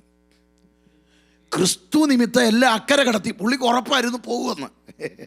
അതാ ആ ഉറപ്പവിടെയാണ്. കാരണം എല്ലാം ക്രിസ്തു നിമിത്തം എല്ലാം അക്കരെ കടത്തി. കാരണം എല്ലാം അക്കരെ കടത്തി അവസാനം പോകുമെന്ന് ഉറപ്പുണ്ട്. എനിക്ക് വിസ കിട്ടുമെന്നും അറിയാം, ഞാൻ അവിടെ ചെല്ലുമെന്നും അറിയാം. ആ ഒരു ഉറപ്പോടെ തനിക്കുള്ളതെല്ലാം അക്കരെ കടത്തി ആ ഒരു കോൺഫിഡൻസിൽ പറയുകയാണ്, ഇനി നീതിയുടെ കിരീടം എനിക്കായി വെച്ചിരിക്കുന്നു. ഈ 3 കാറ്റഗറി വ്യത്യാസത്തിൽ നിങ്ങൾ ഏതിലെത്തും? ചിന്തിക്കണം. നമ്മളിവിടെ ജീവിക്കുമ്പോൾ നമ്മുടെ വിചാരം വരേണ്ടത്, നമ്മിൽ വെളിപ്പെടുവാനുള്ള തേജസ് ഈ സാരമില്ലെന്ന് പറയുന്നതിൻ്റെ കാര്യം എന്ന് പറയും. പൗലൂസിൻ്റെ അകത്തറിയാം, മറുകരയിൽ എൻ്റെ ലൈഫ് എങ്ങനെ ആയിരിക്കും. നമുക്ക് ഇന്ന് വീട്ടിലോട്ട് പോകുമ്പോൾ അത് ചിന്തിച്ചേ പോകാവൂ. അല്ലാതെ നമ്മൾ ഷുഗറാ, പ്രഷറാ, കൊളസ്ട്രോളാ, അൾസറാ ഇതെല്ലാം ചിന്തിച്ചിട്ട് എന്നാ ഫലം? മക്കളുടെ കല്യാണം കഴിഞ്ഞില്ലല്ലോ, ഇതെന്താ പ്രഷർ കൂട്ടി വെറുതെ വരുത്തി വെക്കാതെ ചിന്തിക്കുക. അവിടെ ഇന്ന് പോയാൽ തന്നെ അവിടെ എങ്ങനെയാണെന്ന് അറിഞ്ഞിട്ട് വേണ്ടേ പോകാൻ. നമ്മൾ ചോദിക്കുന്നുണ്ട്, നമ്മൾ സുവിശേഷം പറയാൻ വേണ്ടി ചോദിക്കും, ഇന്ന് മരിച്ചാൽ നിൻ്റെ നിത്യത എവിടെ? അതൊരു ചോദ്യം. എനിക്ക് നിങ്ങളോട് ചോദിക്കാനുള്ളത്, നിൻ്റെ നിത്യതയിൽ നീ എങ്ങനെ ജീവിക്കും? അത് ചിന്തിക്കണ്ടേ? നിത്യതയിൽ നമ്മൾ എങ്ങനെ ജീവിക്കും? അവിടെ ഭയങ്കര വ്യത്യാസമാണ്. വ്യത്യാസം പെട്ടെന്ന് പറഞ്ഞുതരാം. വ്യത്യാസം എന്ന് എന്തോ ചെയ്യുമെന്ന് അറിയത്തില്ല, നിങ്ങളുടെ മുഖം കണ്ടിട്ട്. വ്യത്യാസം ഞാൻ പെട്ടെന്ന് ഒരു 4 വ്യത്യാസം പറഞ്ഞുതരാം. 4 വ്യത്യാസം കേട്ടിട്ട് ഇറങ്ങിപ്പോകരുത്. 1 കൊരിന്ത്യർ ലേഖനം 15:41 ബാക്കിയുണ്ട്. സൂര്യൻ്റെ തേജസ് വരെ നക്ഷത്രത്തിൻ്റെ തേജസ് വരെ, നക്ഷത്രവും തേജസ് കൊണ്ട് വ്യത്യാസമുണ്ടല്ലോ, മരിച്ചവരുടെ പുനരുത്ഥാനം അവണ്ണം തന്നെ. കാഹളം മുഴങ്ങി കഴിയുമ്പോഴേ നമ്മളവിടെ ചെന്ന് കഴിയുമ്പോൾ ഒന്നാമത്തെ വ്യത്യാസം തേജസ്സിന് വ്യത്യാസം. ഇവിടെ കളറിന് വ്യത്യാസമില്ലേ? ശരിയല്ലേ? ഇവിടെ തന്നെ നമ്മൾ ഡാർക്ക് കളർ ഷെയ്ഡാണെങ്കിൽ എന്തൊരു വിഷമമാണ്. അത് ഡാർക്ക് ഉള്ളവർ ഇതൊന്നും മാറ്റാൻ എന്തോരം പ്രയാസപ്പെടുക. അന്നേരം അവിടെ ചെന്നിട്ട് ഇരുണ്ട് നടക്കാനാണോ നിങ്ങളുടെ ആഗ്രഹം? അത് ഒരു കൊല്ലമൊന്നുമല്ല, നിത്യത മൊത്തം എങ്ങനെയാണ്. അപ്പോൾ അവിടെ ഓപ്ഷൻ വെച്ചിട്ടുണ്ട്, സൂര്യൻ്റെ തേജസ് ആകാം, ചന്ദ്രൻ്റെ തേജസ്, നക്ഷത്രങ്ങളുടെ തേജസ്. അപ്പം ഇങ്ങനെ തേജസ്സിന് വ്യത്യാസമുണ്ട് അവിടെ. അതാണ് ആ വ്യത്യാസം. ഇനി വാക്യത്തെളിവ് ഞാൻ തരാം. മത്തായിയുടെ സുവിശേഷം 13:43 എഴുതിയിട്ടുണ്ട്. എന്താണെന്നറിയാമോ? അന്ന് എൻ്റെ പിതാവിൻ്റെ രാജ്യത്തെ നീതിമാന്മാർ സൂര്യനെ പോലിരിക്കും. അപ്പോൾ അവിടെ ചെന്ന് കഴിയുമ്പോൾ എങ്ങനെ ഇരിക്കും? സൂര്യൻ. ആരാ? അതാ ഇവിടെ ആരുടെ നീതിയിൽ ജീവിക്കണം? ദൈവത്തിൻ്റെ നീതിയിൽ. അപ്പം സ്വന്തം നീതി ജീവിച്ചിട്ട് കാര്യമില്ല. ദൈവത്തിൻ്റെ നീതി പ്രകാരം നീതിമാൻ എന്ന പേരിന് അർഹനാകണം. മനസാക്ഷി കുറ്റം വിധിക്കാൻ അനുവദിക്കാത്തൊരു പ്രകൃതം. ഇപ്പം നീതിമാൻ എന്ന് പറഞ്ഞാൽ ആരാന്ന് ചോദിച്ചാൽ ഒറ്റ വാക്കേ ഉള്ളൂ, മനസാക്ഷി എന്ത് ചെയ്യരുത്. അത് മനസാക്ഷി ബോൾ പോയി ആയവരുടെ കാര്യമല്ല, ഈ കറങ്ങി ബോൾ പോലെ ആയിട്ടിരിക്കുക, അതല്ല. ഈ ട്രയാങ്കിളായിട്ടിരിക്കുന്ന മനസാക്ഷിയുടെ ഒരു കുത്തലില്ലാതെ ദൈവമുൻപിൽ പ്രാഗൽഭ്യമുള്ളൊരു കൂട്ടമുണ്ട്. അവർ സൂര്യനെ പോലിരിക്കും. ഇനി അടുത്ത കൂട്ടം ദാനിയേൽ പ്രവചനമാണ്. 12-ാം അധ്യായത്തിലുണ്ട്. 12-2-3 ബാക്കിയാണ്. ദാനിയേൽ 12-2-3 അവിടെ എഴുതിയിട്ടുണ്ട്, അന്ന് പൊടിയിൽ നിദ്ര കൊള്ളുന്ന ചിലർ നിത്യജീവനായും ചിലർ നിത്യലജ്ജയ്ക്കായും നിത്യനിന്ദയ്ക്കുമായി ഈ നരകത്തിൽ പോകുന്നിടത്ത് ലജ്ജയൊന്നും തോന്നത്തില്ല. അതെന്താ കാര്യമെന്ന് ചോദിച്ചു കഴിഞ്ഞാൽ എല്ലാവരും കൂടെ ഒന്നിച്ച് നരകത്തിൽ കിടക്കുക. അവിടെ എന്തോ ലജ്ജിക്കാനാ? നമ്മളെല്ലാവരും കൂടെ ഇവിടെ കിടന്ന് കരയുന്നതിൻ്റെ ഇടയ്ക്ക് ലജ്ജിക്കാൻ തോന്നുമോ? എല്ലാവരും കൂടെ ഇവിടെ കിടന്ന് ബാർബിക്യൂ അടിപ്പി വീടും, ആട് കിടന്ന് അതിൻ്റെ ഇടയ്ക്ക് കിടന്ന് ലജ്ജിക്കാൻ പറ്റത്തില്ല, എല്ലാവരും അലറുക. അപ്പോൾ ഈ ലജ്ജയൊക്കെ തോന്നുന്നത് എവിടെ ആയിരിക്കും? ഇപ്പം വ്യത്യാസം പിടികിട്ടിയോ? കള്ളൻ്റെ കൂട്ടം അവിടെ ഇരുന്നിട്ട് രക്ഷപ്പെട്ടു. ഈ സൈഡിൽ പൗലോസിൻ്റെ കൂട്ടം, നടുക്കിരിക്കുന്ന ഒരു കൂട്ടമുണ്ട്. ലോത്തിൻ്റെ കൂട്ടം. കള്ളനെ നോക്കുമ്പോൾ കള്ളൻ നമ്മളൊന്ന് ഇപ്പോൾ പിടികിട്ടിയോ? കള്ളൻ കയറി വിളിച്ചു. കള്ളൻ്റെ കൂട്ടത്തിലുള്ളൊരു സൂസമ്മേ നമ്മൾ അയ്യോ നിനക്കും ഇല്ലല്ലേ ഇടി. നമ്മൾ നേരെ ഇപ്പുറത്തോട്ട് നോക്കും, ദൈവമേ അവസരം ഉണ്ടായിട്ട് ഒന്നും പറഞ്ഞില്ല. പൗലോസിൻ്റെ കൂട്ടം ഇവിടെ കുറേ ഡേ ഇപ്പം അത് നോക്കുമ്പോൾ നമുക്ക് അവർ തിരിച്ചൊരു നോട്ടമുണ്ട്. ഇതുണ്ട് ഡാളസിൽ നമ്മൾ ഒന്നിച്ചില്ലായിരുന്നു. ഇത് നിത്യത മൊത്തവും നമ്മൾ പക്ഷെ പേടിക്കൊന്നും വേണ്ട. ബംഗ്ലാദേശിൽ കളക്ടറാകുന്നതിനേക്കാൾ നല്ലതല്ലേ ഇവിടുത്തെ പെട്രോൾ പമ്പിൽ നിൽക്കുന്നത്? കറക്റ്റല്ലേ? ബംഗ്ലാദേശിലെ കളക്ടറാകുന്നതിനെക്കാട്ടും എന്ത് നല്ലതാണ്? അത് തന്നെ. ഇവിടെ ഒരു അമേരിക്കയ്ക്ക് ഒരു സ്റ്റാൻഡേർഡ് ഇല്ലേ എന്ന് പറഞ്ഞ പോലെ ഉള്ളൂ. നരകത്തിൽ പോയി വീഴുന്നേക്കാൻ നല്ലതാ എങ്ങനെയും ആ ലോത്തിൻ്റെ കൂട്ടത്തിലും ചെല്ലേ. ഞാൻ പറയുന്നത് അതിനേക്കാൾ ഇച്ചിരൂടെ വിചാരിക്കാൻ താല്പര്യമുള്ളവർക്ക് വേണ്ടി ഈ പറയുന്നത്. ഈ പ്രാണൻ പോകുന്നതിന് മുമ്പേ ലൈഫ് എൻജോയ് ചെയ്യേണ്ട അവിടെ, അതിനുള്ളത് ഈ പറഞ്ഞു തരുന്നേ. അപ്പം നമ്മൾ അവിടെ ചെന്ന് പെട്ട് കഴിഞ്ഞിട്ട് തീരും നമ്മൾ രക്ഷദാനമാണ്, നിത്യതയും ദാനമാണ്. പക്ഷെ അവിടെ ചെന്നിട്ട് ജീവിക്കേണ്ടത് എങ്ങനെയാണെന്ന് വെച്ചിരിക്കുക. ഇവിടെ പറയുന്നു, അവിടെ 3-ാം വാക്യം ദാനിയേൽ 12:3 വായിച്ചു നോക്കി. എന്നാൽ ബുദ്ധിമാൻ ആകാശമണ്ഡലത്തിലെ പ്രഭ പോലെ ബുദ്ധിമാൻ സാക്കാൾ, എബ്രായകളിൽ സാക്കാൾ ടീച്ചേഴ്സ്. അത് ഈ വചനം പഠിപ്പിക്കത്തില്ലേ? സൺഡേ സ്കൂളൊക്കെ നടത്തുമ്പോൾ കുഞ്ഞുങ്ങളെയൊക്കെ പഠിപ്പിക്കുന്നവരുണ്ടല്ലോ അല്ലേ? സഹോദരന്മാരെ സൺഡേ സ്കൂൾ പഠിപ്പിക്കുന്ന നിങ്ങൾക്കൊരു ആശ്വാസം പറയുക, അവിടെ ചെല്ലുമ്പോൾ നിങ്ങൾ ഈ കാറ്റഗറിയാണ്, ആകാശമണ്ഡലത്തിലെ. അതുകൊണ്ട് സൺഡേ സ്കൂൾ പഠിപ്പിക്കുന്ന ഒഴിയരുത്. ഈ പാസ്റ്റർ ഈ പ്രാവശ്യം എന്നെ ഒഴിക്കണം, കഴിഞ്ഞ പ്രാവശ്യം വരുന്നു ജോലിയുടെ തന്നെ ഇച്ചിരി വെട്ടം വെളിച്ചം അവിടെ കിട്ടിയേനെ. അതുകൊണ്ട് ഇന്ന് തീരുമാനം എടുത്തോണം.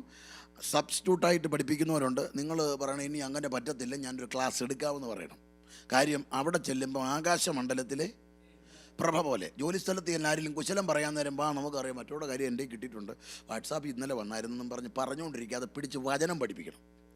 വചനം പഠിപ്പിച്ചാൽ ആകാശമണ്ഡലത്തിൽ എങ്ങനെ ഇരിക്കും? അപ്പോൾ അതിന് അടുത്ത കാര്യമാണ് നീതിയിലേക്ക് തിരിക്കുന്നവർ.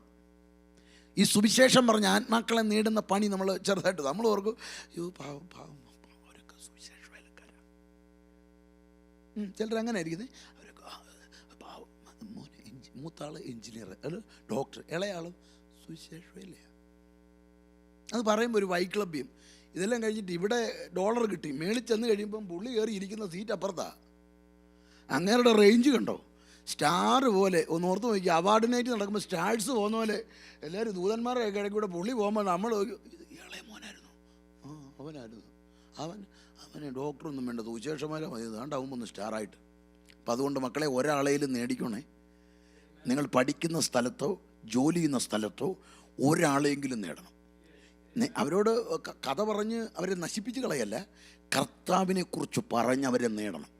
നിങ്ങളവിടെ ചെല്ലുമ്പം നിങ്ങളുടെ കൂടെ ഒരാളുണ്ടെങ്കിൽ നിങ്ങളവിടെ സ്റ്റാർ ആയിരിക്കും. ഇതൊന്നും രണ്ടും പേരല്ലെന്നേ. അമേരിക്കയിലെ എല്ലാ ദൈവമക്കളും, ഏഷ്യ ഭൂഖണ്ഡം, ഇനി ആഫ്രിക്ക, ഓസ്ട്രേലിയ, യൂറോപ്പ്, ഈ അന്റാർട്ടിക്ക, ഇനി ആർട്ടിക്കിൽ ഇനി മനുഷ്യൻ ചെന്നാൽ ഇനി അവിടെ നിന്നും ആയിക്കോട്ടെ, മനുഷ്യൻ എവിടെ ഉണ്ടോ അവിടെയുള്ള എല്ലാ വിശുദ്ധന്മാരുടെയും ക്രൗഡ്. പിസിനൊക്കെ ഹൂസ്റ്റണിൽ നടന്നപ്പോൾ നിങ്ങൾ കണ്ടില്ലേ ആ ക്രൗഡ്? ആ ക്രൗഡിൻ്റെ പ്ലാറ്റ്ഫോമിലേക്ക് നിങ്ങളെ സ്റ്റേജിലോട്ട് വിളിച്ചിട്ട് സൂസമ വന്നേ, നമ്മളങ്ങോട്ട് ഒത്തി അങ്ങോട്ട് തേയ്മാനം പിടിച്ച് നടന്ന് കയറി ചെന്നിട്ട് അവർ അത് ബൈബിൾ പ്രസൻറ്റേഷൻ ഇതിനെ പ്രാർത്ഥിച്ചതിന് എന്നെ കയ്യടിയാ. അങ്ങനൊരു ഒരു ഒരു മൊമെൻറ്റം കിട്ടുന്നൊരു ദിവസം പീസിനാക്കിൻ്റെ വേദിയിലുണ്ടെങ്കിൽ സഭക്കാർ വട്ടം കൂടി അടിച്ചാൽ നമുക്ക് ഫീൽ ചെയ്യുമോ? നിങ്ങളെന്നെ അടിച്ചാൽ തന്നെ എന്നെ പീസിനാക്കിൻ്റെ പ്ലാറ്റ്ഫോമിൽ എന്ത് ചെയ്യുന്നുണ്ട്? ഇവിടെയാണ് നമ്മൾ മനസ്സിലാക്കേണ്ടത്. ഈ പീസിനാക്കിൻ്റെ പ്ലാറ്റ്ഫോമല്ല, കോടിക്കണക്കിന് പീസിനാക്കിന് കൂടുന്നൊരു ക്രൗഡിൻ്റെ മുൻപിൽ നിൻ്റെ പേര് വിളിച്ച് കയറ്റി നിർത്തി സ്റ്റാറായിട്ട് നിന്നെ നിർത്തുമെങ്കിൽ അവിടെയല്ലേ നമ്മൾ മുൻപിൽ കാണേണ്ടത്. അപ്പോൾ അങ്ങനെ തേജസ്സിന് വ്യത്യാസമുണ്ട്. അപ്പോൾ ഇനി നിങ്ങൾ എങ്ങനെ തേജസ് വ്യത്യാസം വരുന്നതെന്നുള്ളത് മനസ്സിലായല്ലോ.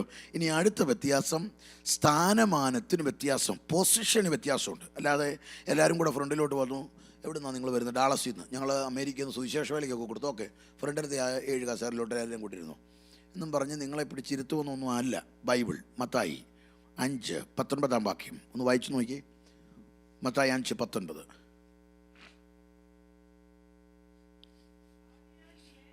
ആകയാൽ ഈ ഏറ്റവും ചെറിയ കൽപ്പനകളൊന്ന് അഴിക്കുകയും മനുഷ്യനെ അങ്ങനെ പഠിപ്പിക്കുകയും ചെയ്യുന്നവൻ സ്വർഗത്തിൽ രാജ്യത്തിൽ ഏറ്റവും ചെറിയവനെന്ന് അവയെ ആചരിക്കുകയും പഠിപ്പിക്കുകയും ചെയ്യുന്നവനോ. അപ്പോൾ സ്വർഗത്തിൽ വലിയവനും ഉണ്ട്, ചെറിയവനും ഉണ്ട്. സ്വർഗത്തിലെ വലിയവനാരാ, ചെറിയവനാരാ? വചനം അങ്ങനെ പഠിപ്പിക്കുന്നവൻ കണ്ടോ, വചനം അങ്ങനെ പ്രമാണിക്കുന്നവൻ, വചനം അങ്ങനെ പ്രസംഗിക്കുന്നവൻ സ്വർഗത്തിൽ ആരാകും? വലിയവനാകും. വചനം ഇളച്ച് പഠിപ്പിക്കുന്നവനോ? അപ്പം നമുക്ക് ഈ ലോകത്തിൽ വലിയവനാകണമെങ്കിൽ എന്ത് ചെയ്യണം? വചനം എങ്ങനെ പഠിപ്പിച്ചാൽ മതി? ഇളച്ച് പഠിപ്പിച്ചാൽ. അതായത് മനുഷ്യർക്ക് ഇഷ്ടപ്പെടുന്ന രീതിയിൽ പ്രസംഗിക്കുന്നവർക്ക് അനുമോദനം ഉണ്ടാവും. മനുഷ്യർക്ക് ഇഷ്ടപ്പെടുന്ന രീതി പ്രസംഗിച്ചാൽ അവർ പറയും, പാസ്റ്റർ തന്നെ ഞങ്ങൾക്കൊരു 20 കൊല്ലം പുള്ളി തന്നെ അങ്ങ് ഇരുത്താം, മതി 20 കൊല്ലം ഇരിക്കട്ടെ, കേട്ടിട്ട് തന്നെ മടുക്കുന്നില്ല, എന്നാ സന്ദേശമാണ്. എനിക്കാണെങ്കിൽ ശരിക്കും പറഞ്ഞാൽ എല്ലാ ഞായറാഴ്ച സ്ട്രെസ്ഫുൾ ലൈഫല്ലേ, ഭയങ്കര സ്ട്രെസ്സോടെ വരുന്നു. ഞായറാഴ്ച വരുമ്പോൾ കേൾക്കുമ്പോൾ തന്നെ കൊതി തീരുന്നില്ല. ഓരോ ആഴ്ച എന്തൊരു മനസ്സിലങ്ങ് തണുപ്പാണ്. എന്താ തണുപ്പെന്നറിയാമോ? ഓർമ്മ തുറക്കുന്നു, പുതുവഴി തുറക്കുന്നു, വിശാല വഴി തുറക്കുന്നു. ഇങ്ങനെ ശത്രുക്കൾ കാണുക, മേശ ഒരു അതൊക്കെ കേൾക്കുമ്പോൾ കൊതിയായോ. എന്ത് ചിലർ പറഞ്ഞു കേട്ടുണ്ട്, ഞങ്ങളുടെ ചർച്ചിലൊന്നും പറയണം, ഞങ്ങളുടെ ബ്രദറാ മെസ്സേജ് തുടങ്ങുമ്പോൾ തന്നെ ഞങ്ങൾ അങ്ങ് കാത്തു അങ്ങ് ഞങ്ങൾക്ക് ശരിക്കും പറഞ്ഞാൽ പിടിച്ചാൽ കിട്ടത്തില്ല. ഞങ്ങൾക്ക് ബ്രദർ ഇങ്ങനെ അയ്യോ ഞങ്ങൾ മടുക്കലിങ്ങനെ പറഞ്ഞുകൊണ്ടിരിക്കും. ഞങ്ങളിങ്ങനെ ഒരു വേറൊരു ലോകത്താണ്. അപ്പം ഞങ്ങളുടെ പള്ളി വരണം. അപ്പം ഞങ്ങളുടെ പാസ്റ്ററാണെങ്കിൽ എഴുന്നേറ്റ് നിന്ന് അങ്ങ് വിശുദ്ധി എന്നതാണ്. നമ്മൾ ഒരു ഞായറാഴ്ച ചെല്ലുന്നത് എന്തിനാ?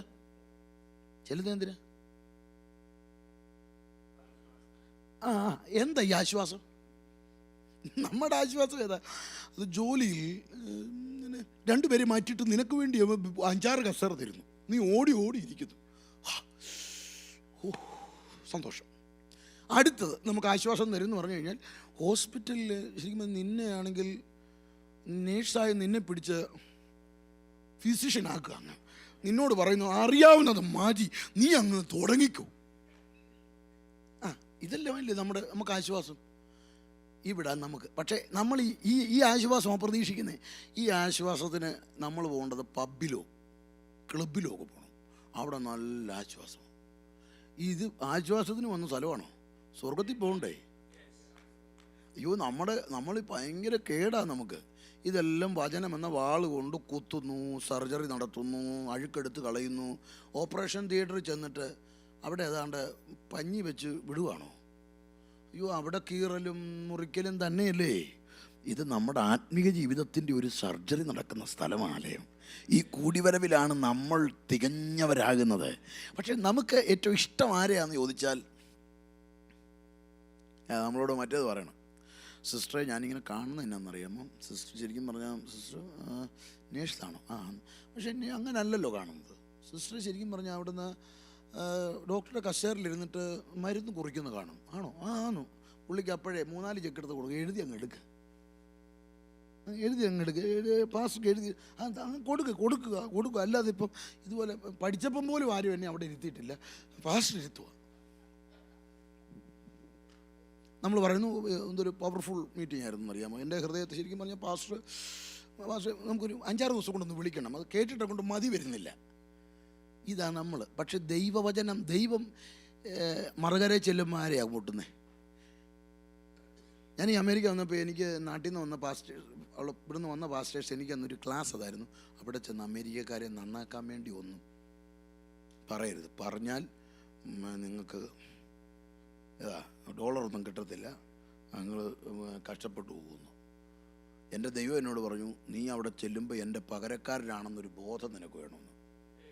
അത് എൻ്റെ ബോധം എന്ന് ചോദിച്ചാൽ, എനിക്ക് ചിന്ത ഇനി എത്ര കാലമുണ്ട്, 5-10 കൊല്ലം അല്ലേ കാഹളം മുഴങ്ങാൻ. ഇനി ആയുസ് നോക്കിയാൽ 10-20 കൊല്ലത്തിനുള്ളിൽ നമ്മുടെ പെട്ടിയിൽ ആണിയടിക്കും. അപ്പോൾ ഇത്രയും നാൾ ഇവിടെ വലിയവനായിട്ട് അവിടെ ചെന്ന് കഴിഞ്ഞിട്ട് പേര് വിളിച്ച് സ്റ്റേജിൽ കയറ്റി നിർത്തിയിട്ട് പറഞ്ഞു അനീഷ് കൊല്ലം വന്നേ കയറിയത്. ഒന്നുമില്ല കേട്ടോ, ഒന്നുമില്ലേ. പിന്നെ വിളിച്ച് കയറ്റിയതോ? അതിവിടെ വിളിച്ച് കയറ്റുമല്ലോ ഓരോരുത്തൻ. നമ്മിൽ ഓരോരുത്തരായിട്ട് വരണ്ടേ, അങ്ങനെ വിളിച്ച് കയറ്റിയതാ. കയറ്റിയിട്ട് ഇറങ്ങി പോകുമ്പം നിങ്ങളെല്ലാം ഇരിക്കുന്നു, നാട്ടുകാരല്ല, ഇതുവരെ ആരും അറിയാത്ത, ആകെ കാവാലത്തെയും അറിയാം, ഇവിടെ എല്ലാവർക്കും ഏലപ്പാറ അറിയാം, അനീഷ് തോമസ് റാന്നി അറിയാം.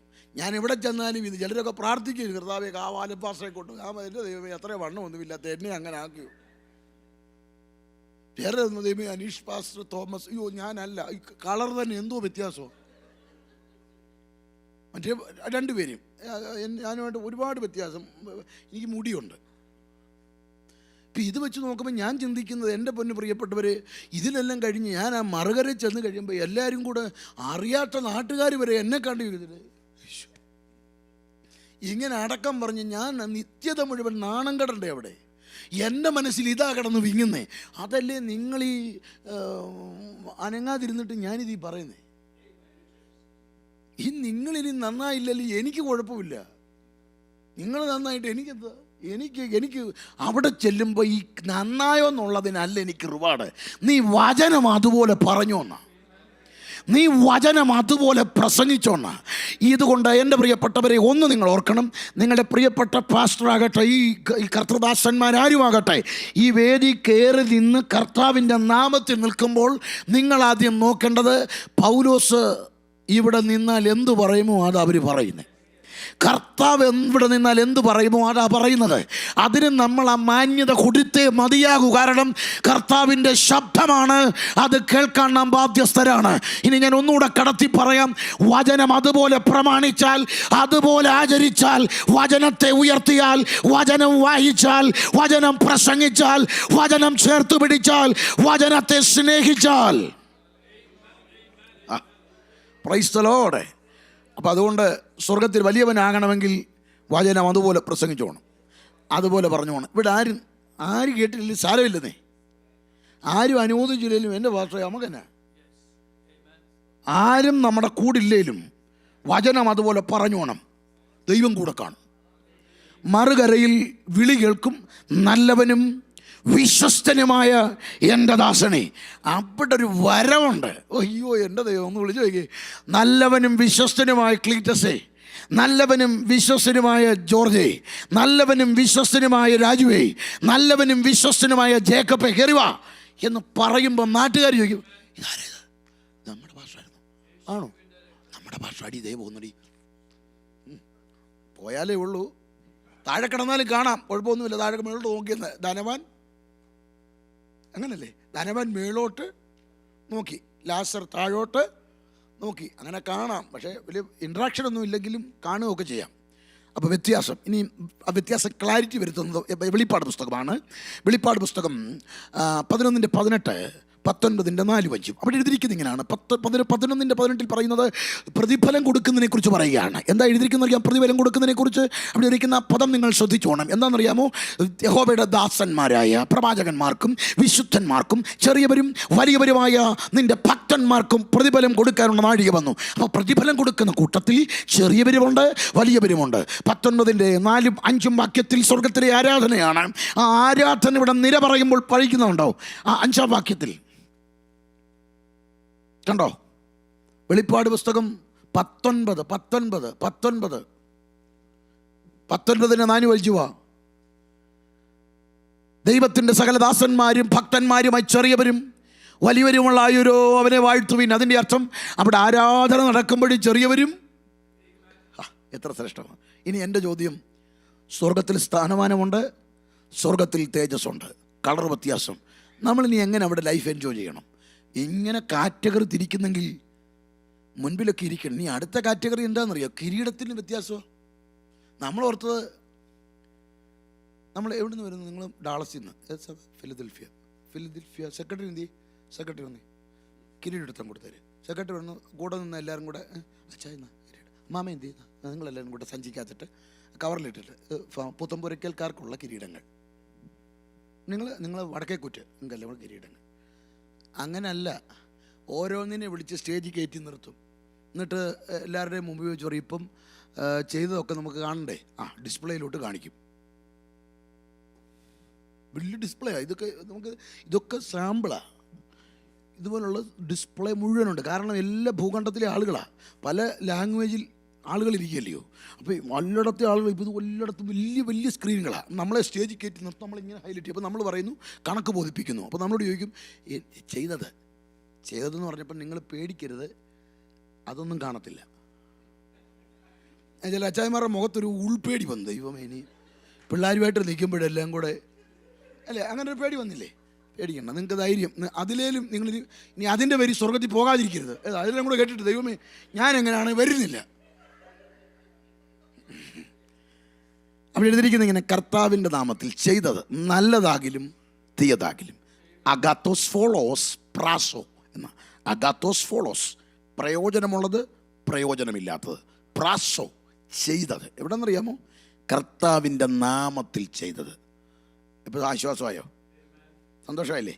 അപ്പോൾ അവിടെ ഡിസ്പ്ലേ ചെയ്യാൻ പോകുന്നത് നമ്മുടെ കൊള്ളരുതായ്മയൊന്നുമല്ല, കർത്താവിൻ്റെ നാമത്തിൽ ചെയ്ത നല്ലതും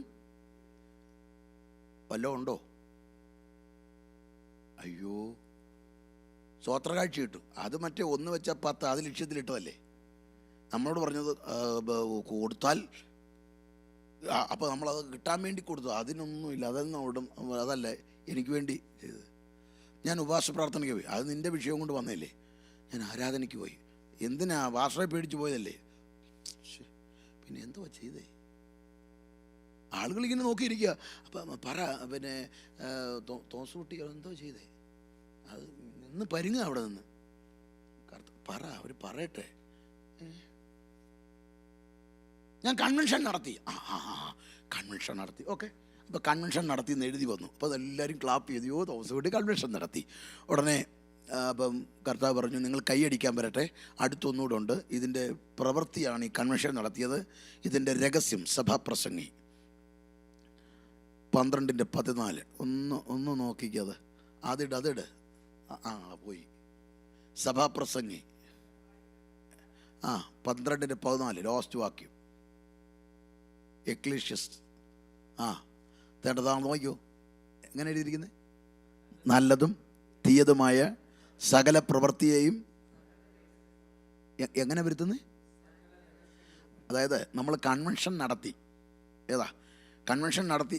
ഇല്ല, കൺവെൻഷൻ ഞാൻ പിരിവ് കൊടുത്തു, അതൊരു പ്രവൃത്തിയാണ്. അപ്പോൾ അതിൻ്റെ പേരിൽ എല്ലാവരും ക്ലാപ്പ് ചെയ്യും. നമ്മളും പറയും, ഞാൻ കൺവെൻഷന് വേണ്ടി കഴിഞ്ഞ പ്രാവശ്യത്തെ കൺവെൻഷന് വേണ്ടി ഞാൻ കൊടുത്ത് എന്ന് പറയുന്നു, വലിയ അഭിമാനത്തോടെ പറയുന്നു. അത് കഴിയുമ്പോൾ കർത്താവ് പറഞ്ഞു, നമുക്ക് അതിൻ്റെ രഹസ്യം കാണാം. എന്താ രഹസ്യം? കൊടുത്തപ്പോൾ ഒരു ഇൻറ്റൻഷൻ ഉണ്ടായില്ലേ, ഇതിൻ്റെ കോപ്പി അവിടെ ഉണ്ട്. അത് ആ ഡിസ്പ്ലേയിൽ വരും. എന്ത് വരും? ഇത് എല്ലാവരും പിരിവിടുന്നു. കൺവെൻഷൻ ഈ പ്രാവശ്യം നടത്തണം ആരുണ്ട്? ഞാൻ എത്ര, അത് ഇത്ര. അപ്പോഴേക്കും മനസ്സിലെന്താ വന്നേ? മനസ്സിൽ വരുന്നത് അവരാണല്ലേ കുറച്ച് കൊടുത്തു. ഞാൻ കൊടുത്തു കഴിയുമ്പോൾ അവരെല്ലാം പറയും, ജോണിക്കുട്ടി ഇത്രയും കൊടുത്തോ? കൊടുത്തിട്ട് നമ്മുടെ മനസ്സിലിരിപ്പ് ഇതാണ്. ഏതാ? പിന്നെ എല്ലാം ചെല്ലുന്നിടത്ത് എല്ലാവരും പറയും, ഞങ്ങളുടെ കൺവെൻഷൻ ഈ പ്രാവശ്യം നടത്തിയത് ജോണിച്ചാനാണ്. അപ്പം അത് കാണുമ്പോൾ കേൾക്കുമ്പോൾ ഇതില്ലേ, അതിനെന്താ ഇംഗ്ലീഷ്, ഗൂസ് ബംസോ അങ്ങനല്ലേ? അതോ ബോസ്റ്റിംഗ് ആണോ? Bowstring, okay. അതല്ലേ കറക്റ്റ് കിട്ടിയല്ലോ. ഈ സാധനം അവിടെ കണ്ടു കഴിയുമ്പോൾ നാട്ടുകാരെല്ലാം ഇതറിയും, മനസ്സിലിരിപ്പോൾ ഈ പൊങ്ങത്തരം. അന്നേരം കർത്താവ് ചോദിക്കും, ഇനി എന്തെങ്കിലും ഇതിന് ഞാൻ തരണോ? ഏതാ? ഇതിൻ്റെ കൺവെൻഷൻ നടത്തിയതിനുമായി കൊടുത്തതിനുമായി ഇനി നാട്ടുകാരെല്ലാം നോക്കിയിരിക്കുക. അവരെല്ലാം കൂടെ ഒരു കൂവാണോ എന്തോ അവർ പറയണം. എല്ലാവരും ഉണ്ടോ? അയ്യോ കഷ്ടം. ഇവിടെയാ മനസ്സിലാക്കേണ്ടത്, കിരീടങ്ങൾ അവിടെ ഉണ്ട്. 6 വിധത്തിൽ കിരീടങ്ങളുടെ വ്യത്യാസം. അപ്പോൾ എങ്ങനെയാണെന്നറിയാമോ? ഈ കിരീടം എന്ന് പറയുമ്പോൾ നമ്മുടെ തലയിലോട്ടെല്ലാം കൂടെ കിരീടം എടുത്ത് വെക്കുമെന്നൊന്നും ആരും കരുതണ്ട. ഒളിമ്പിക്സിന് കൊടുക്കുന്ന റിവർ സ്റ്റെഫാനോസ് എന്നാണ്. സ്റ്റെഫാനോസ് ഈ ഒളിമ്പിക്സിന് കൊടുക്കുന്ന ജയാളികളുടെ കിരീടമാണ്. ഈ ജയാളികൾക്ക് നമ്മൾ കണ്ടിട്ടില്ലേ, വലിയ ക്രൗഡിൻ്റെ മുൻപിലേക്ക് ഒളിമ്പിക്സിലൊക്കെ മെഡൽ നേടുന്നത് 1, 2, 3 അവർക്ക് കൊടുക്കുന്ന അവരുടെ അനുമോദനം എങ്ങനെ? ഒരു ബൊക്കെ അവരുടെ കൈ കാണും. ശേഷം അവരുടെ കഴുത്തിലേക്കൊരു മെഡൽ ഇടുന്നു. അത് കഴിഞ്ഞൊരു ഒരു ഒരു വലിയ പതാക അവരെ, അല്ലെങ്കിൽ ഒരു ഗൗൺ അവരെ പുതപ്പിക്കുന്നു. ഇങ്ങനെ ലെയർസാണ്. അപ്പം നമുക്ക് ഈ കിരീടങ്ങൾ 5 എണ്ണോ 6 എണ്ണോ എന്ന് പറയുമ്പം ഇതുപോലെ കയറ്റി സ്റ്റേജിൽ നിർത്തി ഇത്രയും തരും. ചിലർ ഈ 6 എണ്ണവും മേടിച്ചുകൊണ്ട് പോകും. ഒരു ബൊക്ക മേടിക്കുന്നു, ഇത് അപ്പോൾ എല്ലാവരും പറയും ഒരു മൊമെൻറ്റോ കിട്ടുന്നു, ഒരു അല്ലാതെ ഒരു കഴുത്തിലൊരു മെഡൽ ഇടുന്നു. ഇത് കൂടാതെ കയ്യിലൊരെണ്ണം തരുന്നു, ക്യാഷ് അവാർഡ് കൊടുക്കുന്നു. ചിലർ കയറുന്നു, ഒന്നുമില്ല പൊയ്ക്കോ, കയറുന്നു, സാറാമ്മ ഇറങ്ങി തന്നെ പോവുക. അവർ യൂതാണ്ട് എന്തി പോവുക. എത്ര കൊല്ലമായിട്ട് കർത്താവിനെ സേവിച്ചതാ, ഒന്നുമില്ല. പൊൻകിരീടം എല്ലാവർക്കും ഉള്ളതാണ്. 2 നീതിയുടെ കിരീടം, വാടാത്ത കിരീടം, പ്രശംസ കിരീടം, തേജസ്സിൻ്റെ കിരീടം. അത് ഒതിച്ചുമാർക്കുള്ളതാണ്, അത് നിങ്ങൾക്ക് കിട്ടത്തില്ല. അത് ആട്ടിൻകൂട്ടത്തിന് മാതൃകയോടെ നിന്നാല. കാരണം ഏറ്റവും പ്രയാസപ്പെട്ട പണിയായത്. കാരണം ജനത്തെ നോക്കണം. കർത്താവിന് ജീവൻ കൊടുത്താൽ മതി, ബാക്കി എല്ലാം മേടിക്കുന്നത് ശരിയല്ലേ? മേളിൽ ഇരുന്ന് കർത്താവിന് പറഞ്ഞാൽ മതി, പറയടാന്ന്. പറയുന്നവനറിയാം അതിൻ്റെ ദണ്ണം. എത്ര സ്ഥലം മാറിപ്പോണം. എനിക്ക് സ്ഥലമാറ്റമില്ല. അതാ ഞാൻ IPCയിലെ പാസ്റ്ററായിട്ട് ഇങ്ങനെ നിന്ന് പ്രസംഗിക്കുന്നതിൻ്റെ കാര്യം. എനിക്ക് സ്ഥലമാറ്റമില്ല. ഞാൻ പൈനിയർ ചെയ്യുന്ന ആളാണ്. 3ാമത്തെ പൈനിയറാണ് ചെയ്യുന്നത്. സ്ഥലമാറ്റം പറ്റത്തില്ല, ശരിയാവത്തില്ല. ഞാൻ എൻ്റെ കർത്താവിനോട് ഞാൻ അങ്ങ് താമസിച്ച് ഒരിടത്ത് നിന്ന് അങ്ങ് ചെയ്തോളാം. അതാകുമ്പോൾ എനിക്ക് സുശേഷ വിരോധികളെ മാത്രം പേടിച്ചാൽ മതിയല്ലോ, അല്ലാതെ കമ്മിറ്റിക്കാരെ പേടിക്കണ്ടല്ലോ. ഈ പിടിയിട്ടി മറ്റേന്ന് പറഞ്ഞാൽ അവർക്ക് ഒരിടത്ത് കമ്മിറ്റിക്കാരെയെ പേടി. പ്രസംഗം എഴുന്നേൽക്കുമ്പോഴേ ഉള്ള പ്രസംഗം മൊത്തം ആവിയായി പോകും. എഴുന്നേറ്റ് നിന്ന് കർത്താവ് ദൂത് കൊടുത്തു പ്രസംഗിക്കാൻ നേരം ഈ തിമോത്തിയോസിലുണ്ട് ഇണങ്ങാത്തവർ, കണ്ടിട്ടില്ലേ? 2 തിമോത്തി 3:1 മുതൽ 5 വരെ വായിക്കുമ്പോൾ ഒരു കാറ്റഗറിയാണ് ഇണങ്ങാത്തവർ. ആ ഇണങ്ങാത്തവരെന്ന് പറഞ്ഞാൽ എഴുന്നേറ്റ് നിന്ന് കഴിയുമ്പോഴത്തേനും പ്രസംഗം കേൾക്കുമ്പം പാസ്റ്ററുടെ അകത്ത് അങ്ങനെ തോന്നിയിട്ടില്ലേ? ചിരിക്കണ്ട, ഉണ്ടാതെ ഇരുന്നാൽ ഞാൻ പറയുന്ന ഉത്തരവും ഞാൻ പറയാം. അതായത് അത് പാസ്റ്റർമാർക്കറിയാം. നമ്മൾ ചില പ്രസംഗം വരുമ്പോഴേ ചിലരുടെ മുഖത്ത് നോക്കുമ്പോൾ നമുക്കൊരു ഉൾപ്പേടി, ഒരു ആന്തൽ വരും. എന്നാന്നറിയോ? എൻ്റെ ദൈവം ഇതെങ്ങനെ പറഞ്ഞാൽ കഴിയുമ്പോൾ എൻ്റെ അവസ്ഥ എന്നതാണ്. ബോധപൂർവം ഇത് ഭയങ്കര പ്രയാസം സുവിശേഷമില്ല. അതുകൊണ്ടൊരു പ്രത്യേക കിരീടം ഇവർക്കുണ്ട്, തേജസ്സിൻ്റെ കിരീടം, ഇടയശ്രേഷ്ഠം കൊടുക്കുന്നത്. അപ്പോൾ ഇത്രയും കിരീടങ്ങളുള്ള ഒരിടം. ഇനി 9 തരത്തിൽ പ്രതിഫലമുണ്ട്. എന്ത് പിടികിട്ടി? അപ്പോൾ വ്യത്യാസങ്ങൾ നിങ്ങൾക്ക് മനസ്സിലായി. 4 തരത്തിൽ വ്യത്യാസം അവിടെ ഉണ്ടെങ്കിൽ ഇങ്ങനെ ഇത്രയും പറഞ്ഞിരിക്കുന്നത് എന്തിനാണെന്നറിയാമോ? അവിടെ നിങ്ങൾക്ക് ഏറ്റവും നന്നായി ജീവിക്കാം, ഏറ്റവും താണും പോകാം. അപ്പോൾ ഇവിടെ നമ്മൾ എങ്ങനെ ജീവിക്കണമെന്നറിയാമോ? മറുകരയിൽ എൻ്റെ ലൈഫ് എങ്ങനാകണമെന്ന് ഇവിടെ വെച്ച് തീരുമാനിക്കണം. ഞാൻ എൻ്റെ സന്ദേശം പര്യവസാനിപ്പിക്കും മുൻപ് എനിക്ക് നിങ്ങളോട് പറയാനുള്ളൊരു പ്രബോധന ചിന്തയതാ. ഞാനിത് ലളിതമായ ഭാഷയിൽ കുഞ്ഞുങ്ങളെ കൂടെ കരുതി സംസാര ഭാഷ ഉപയോഗിച്ച് കാർക്കശ സ്വഭാവം ഒഴിവാക്കി ഞാൻ പറയുന്നതിൻ്റെ കാര്യം ഒരു ഗൗരവമുള്ള ഓർമ്മപ്പെടുത്തല. പൗലുസ് പറയുന്ന പദം കണ്ടോ? നിത്യ തേജസ്സിൻ്റെ ഘനം ഓർക്കുമ്പോൾ. അതിൻ്റെ കാരണം കൃത്യമായിട്ടറിയാം. മറുകരയിൽ ഞാൻ എത്തും. 2, ഞാൻ അവിടെ എന്താകും. 3, എനിക്കെന്തെല്ലാം അവിടെ കിട്ടും. ഇന്ന് നിങ്ങൾക്ക് ആ ഉറപ്പുണ്ടോ? ഈ രാത്രി ഇവിടെ നമ്മൾ ജീവിക്കേണ്ടത് എന്ത് കണ്ടിട്ടാ? നിത്യത കണ്ടിട്ട്. ഇവിടെ നമ്മൾ ആരാധിക്കേണ്ടത് എന്ത് കണ്ടിട്ടാ? നിത്യത കണ്ടിട്ട്. ഇവിടെ നമ്മൾ കർത്താവിനോട് പ്രാർത്ഥിക്കേണ്ടതും ശുശ്രൂഷിക്കേണ്ടതും എന്ത് കണ്ടിട്ടാ? നിത്യത കണ്ടിട്ട്. എൻ്റെ ചോദ്യം, മാതാപിതാക്കളെ, സഹോദരങ്ങളെ, കാഹളം മുഴങ്ങിയാൽ നമ്മളെല്ലാം അവിടെ ചെല്ലും. പക്ഷേ ഞങ്ങളെപ്പോലുള്ള അഭിഷിക്തന്മാർക്കും ഒരുപറ്റം പ്രത്യാശയുള്ളവർക്ക് ഉറപ്പുണ്ട്, മറുകരെ ചെന്നാൽ അത്യാവശ്യം തരക്കേടില്ലാതെ നിൽക്കും. എന്നാൽ ഇതുവരെയും ഈ തസ്തികകളിൽ ഒന്നും പെടാതിരിക്കുന്നെങ്കിൽ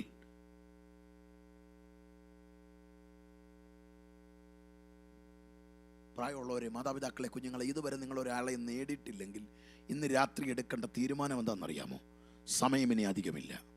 അവിടെ ചെന്ന് നിൽക്കുമ്പം വെറും കൈയോടെ നിൽക്കാതിരിക്കാൻ ഏറ്റവും നല്ല രാജ്യത്വത്തിൽ, ഏറ്റവും നല്ല സാമ്പത്തിക ചുറ്റുപാട്, ഏറ്റവും നല്ല സുഖ സൗകര്യങ്ങളൊക്കെ നിങ്ങൾക്ക് ലഭിച്ചില്ലേ?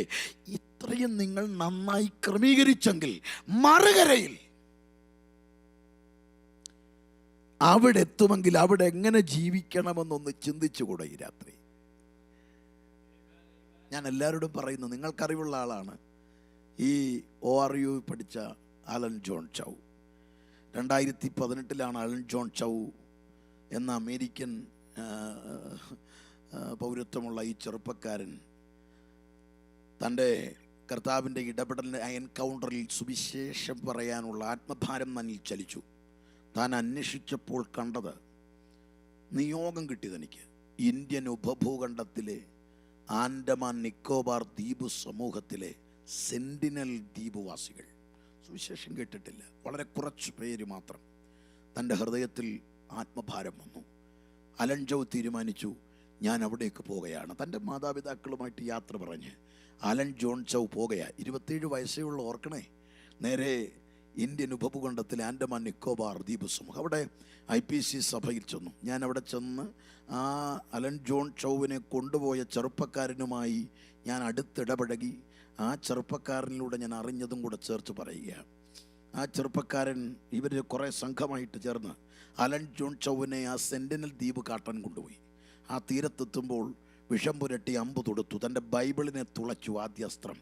പെട്ടെന്ന് അവരദ്ദേഹത്തെ തിരികെ ആലയത്തിൽ കൊണ്ടുവന്നിട്ട് പറഞ്ഞു, അലൻ നീ തിരികെ പോയിക്കൊള്ളുക, കാരണം ഏറ്റവും ഡേഞ്ചറാണവർ, മനുഷ്യരോട് ഇണങ്ങുകയില്ല, നിൻ്റെ ജീവൻ അപകടത്തിലാകും. അവരാ രാത്രി മുഴുവനും അവനെ ബ്രെയിൻ വാഷ് ചെയ്യാൻ ശ്രമിച്ചു. പക്ഷെ അവൻ പറഞ്ഞത്, ഞാൻ തിരികെ പോകില്ല, എനിക്ക് അവരിൽ ഒരാളാകണം, അവരോട് എൻ്റെ കർത്താവിനെ കുറിച്ച് പറയണം, അവരും അറിയണ്ടേ സത്യത്തെ. അവൻ്റെ അകത്ത് കൃത്യമായി പ്രേരണയാണ്. അന്ന് രാത്രി തൻ്റെ ഡയറി കുറിപ്പെഴുതുകയാണ്, എൻ്റെ മാതാപിതാക്കളെ, ഞാൻ എൻ്റെ സഹജീവികളെ കണ്ടു, ക്രിസ്തുവിൻ്റെ സ്നേഹം അവരിലേക്ക് പകരാൻ എൻ്റെ ഹൃദയത്തിൽ വല്ലാത്ത പ്രേരണ. ഞാൻ നാളെ അവരിൽ ഒരാളായി മാറാൻ പോകുകയാണ്. ഇനി ഒരിക്കലും ഞാൻ അമേരിക്കയിലേക്ക് തിരികെ വന്നില്ലെന്ന് വരും. ഇനി അങ്ങനെ വന്നാൽ മറുകരയിൽ നാം ഇനി കാണും എന്ന് നിങ്ങളുടെ പ്രിയപ്പെട്ട അലൻ ചോ ഡയറി കുറിപ്പ് അവസാനിപ്പിച്ചിട്ട് അടുത്ത ദിവസം താൻ പോകുക സെന്റിനൽ ദ്വീപിലേക്ക്. കുറേ നാളികേരമായിട്ടാണ് പോകുന്നത്, തേങ്ങ, കാരണം അവർക്കത് വളരെ ഇഷ്ടമാണ്. അങ്ങനെ ബോട്ടിൽ ആ തീരത്ത് ചെന്നു. തൻ്റെ വസ്ത്രമെല്ലാം അഴിച്ചു മാറ്റി പൂർണ്ണ നഗ്നനായി. എന്തിനാണെന്നറിയാമോ? അവർ വസ്ത്രം ധരിക്കാത്തവരാ. പൂർണ്ണ നഗ്നനായിട്ട് 2 ചാക്ക് നിറയെ നാളികേരവുമായി ആ തീരത്തേക്ക് ഇറങ്ങി. ചാക്ക് കെട്ട് വലിച്ച് വലിച്ച് വലിച്ച് ആ തീരത്തോട്ട് കയറിയ മാത്ര മരത്തിന് മറഞ്ഞിരുന്ന കൗമാരക്കാരൻ്റെ വിഷം പുരട്ടി അമ്പ് അലൻ ചൗവിൻ്റെ മാറ് തുളച്ചു. താഴേക്ക് വീഴുമ്പോൾ മരത്തിന് മറഞ്ഞിരുന്ന ചെറുപ്പക്കാർ തുടർമാനമായി അമ്പ് ചെയ്തു. ആ സെന്റിനൽ ദ്വീപിൽ മണ്ണിലേക്ക് വീഴുമ്പോൾ അവരാക്രമണവുമായി ഓടിയെടുത്തു. ഈ ബോട്ടിലുള്ള പ്രിയപ്പെട്ടവർ ബോട്ട് നീക്കുമ്പോഴേക്കും അലൻ ചൗവിനെ അവർ ആ മണ്ണിൽ കുഴികുത്തി മൂടിക്കഴിഞ്ഞു. ഇന്ത്യ മുഴുവനും അലൻ ചൗവിനെ വിളിച്ചത് മത തീവ്രവാദി എന്നാണ്. ആ സഹോദരനെതിരെ ക്രിമിനൽ കേസ് ഇപ്പോഴും ഇന്ത്യയിലുണ്ട്, മത നിരോധന നിയമപ്രകാരം. ലോകം മുഴുവനും അദ്ദേഹത്തെ തെറ്റുകാരനെന്ന് ചിത്രീകരിക്കുമ്പോൾ എനിക്ക് ചോദിക്കാനുള്ളത്, ആ 27 വയസ്സുള്ള അലൻ ജോൺ ചൗ, നീ അമേരിക്കയുടെ സുഖങ്ങളിൽ നിന്നെന്തിനാ ഇന്ത്യയിലേക്ക് വന്നത്?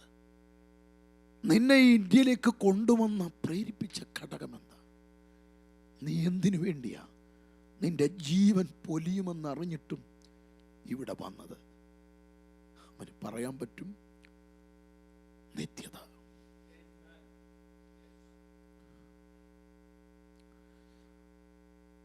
എല്ലാ കണ്ണുകളും ഒന്നോടെ ഒന്ന് സമർപ്പിക്കാൻ പറ്റുമോ എൻ്റെ പ്രിയരെ? ഒരു നിമിഷം തലകളെ വണക്കി ഒന്ന് പ്രാർത്ഥിക്കാൻ പറ്റട്ടെ. ഇടത്തും വലത്തും ഇരിക്കുന്നവരെ ഒന്നും ശ്രദ്ധിക്കേണ്ട കേട്ടോ. പരിശുദ്ധാത്മാവ് ഇന്ന് പകൽ ഈ രാത്രി കൃത്യമായി ഇടപെടുകയാണ്. മാതാപിതാക്കളെ, നമുക്ക് വേണ്ടിയതിലധികവും കർത്താവ് തന്നു. ഏറ്റവും ശ്രേഷ്ഠമായതെല്ലാം ദൈവം ഒരുക്കി തന്നു. എന്തിനു വേണ്ടിയാ ഒരുക്കി തന്നത്? നമ്മുടെ യാത്ര എന്തിനു വേണ്ടിയാ?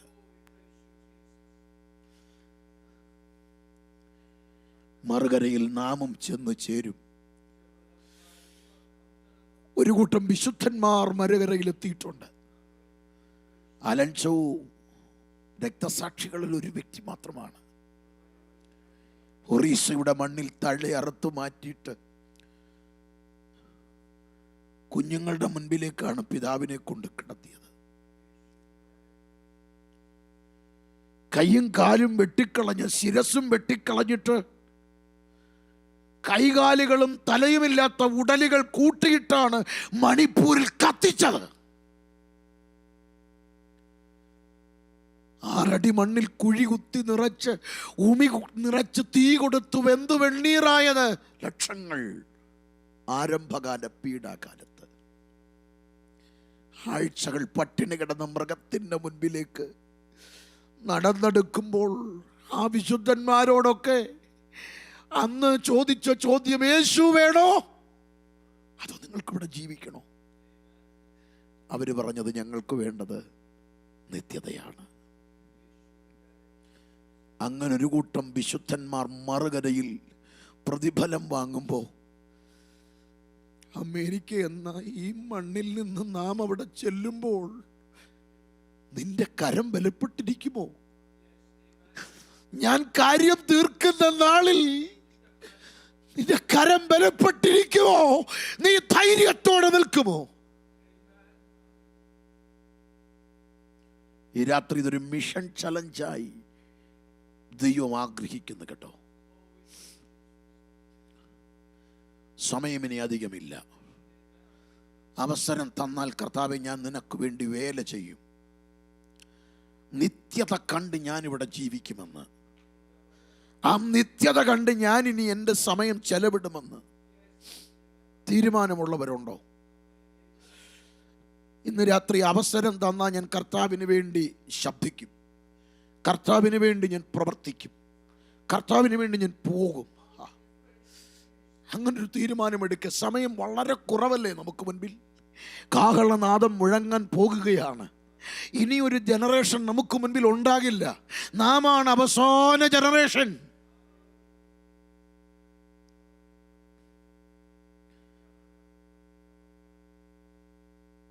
ഞാൻ തയ്യാറാണെന്ന് പറയാൻ തീരുമാനമെടുത്താൽ നിനക്ക് സമയമോ സാഹചര്യമോ ആരോഗ്യമോ സൗകര്യമോ ഒന്നും ഇല്ലെങ്കിലും തീരുമാനം ഉണ്ടോ? സാഹചര്യം കർത്താവ് ഒരുക്കി തരും. അങ്ങനെ ഒരു ഉടമ്പടി ഉള്ളവരെ കരമൊന്ന് ഉയർത്തിപ്പിടിക്കാമോ? അവസരം കിട്ടിയാൽ ഞാൻ കർത്താവേ നിന്റെ സാക്ഷിയാകും. ഇനിയുള്ള നാൾ കർത്താവേ നിനക്ക് വേണ്ടി ഞാൻ പ്രയോജനപ്പെടാം. അങ്ങനൊരു തീരുമാനം ഉണ്ടെങ്കിൽ നിങ്ങളെ കരമൊന്ന് ഉയർത്തിപ്പിടിച്ചൊന്ന് പ്രാർത്ഥിക്കാമോ? കർത്താവേ എന്നെ ഉപയോഗിക്കണേ. കർത്താവേ എനിക്ക് ബലമില്ല, പക്ഷെ എനിക്ക് മനസ്സുണ്ട്. ഇന്ന് അങ്ങനെ തീരുമാനമെടുക്കുമോ? കർത്താവ് നിങ്ങളെ അനുഗ്രഹിക്കുന്ന രാത്രിയാണ്. നിങ്ങൾക്ക് വേണ്ട കൃപ തരുന്ന രാത്രി. ഇതൊരു ഉടമ്പടിയാകട്ടോ. വ്യക്തികളോടുള്ള ഉടമ്പടി അല്ലിത്. കർത്താവുമായി, രാജാതി രാജാവുമായുള്ള ഒരു ഉടമ്പടിയാണ്. മാറാൻ പറ്റാത്തൊരു ഉടമ്പടി. ഈ ഉയർത്തപ്പെട്ട കരങ്ങളെ കർത്താവ് കാണുന്നുണ്ട് കേട്ടോ. കർത്താവിൻ്റെ കരം ഈ രാത്രി നിങ്ങളുടെ മേൽ ഇറങ്ങി വരാൻ പോകുകയാണ്.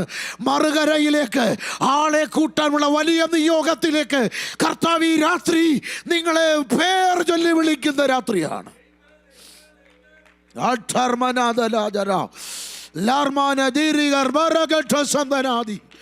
യേശുവിൻ്റെ നാമത്തിൽ ഈ രാത്രി നിത്യതയുടെ വെളിപ്പാടിൽ ജനം സ്വാതന്ത്ര്യം പ്രാപിക്കട്ടെ.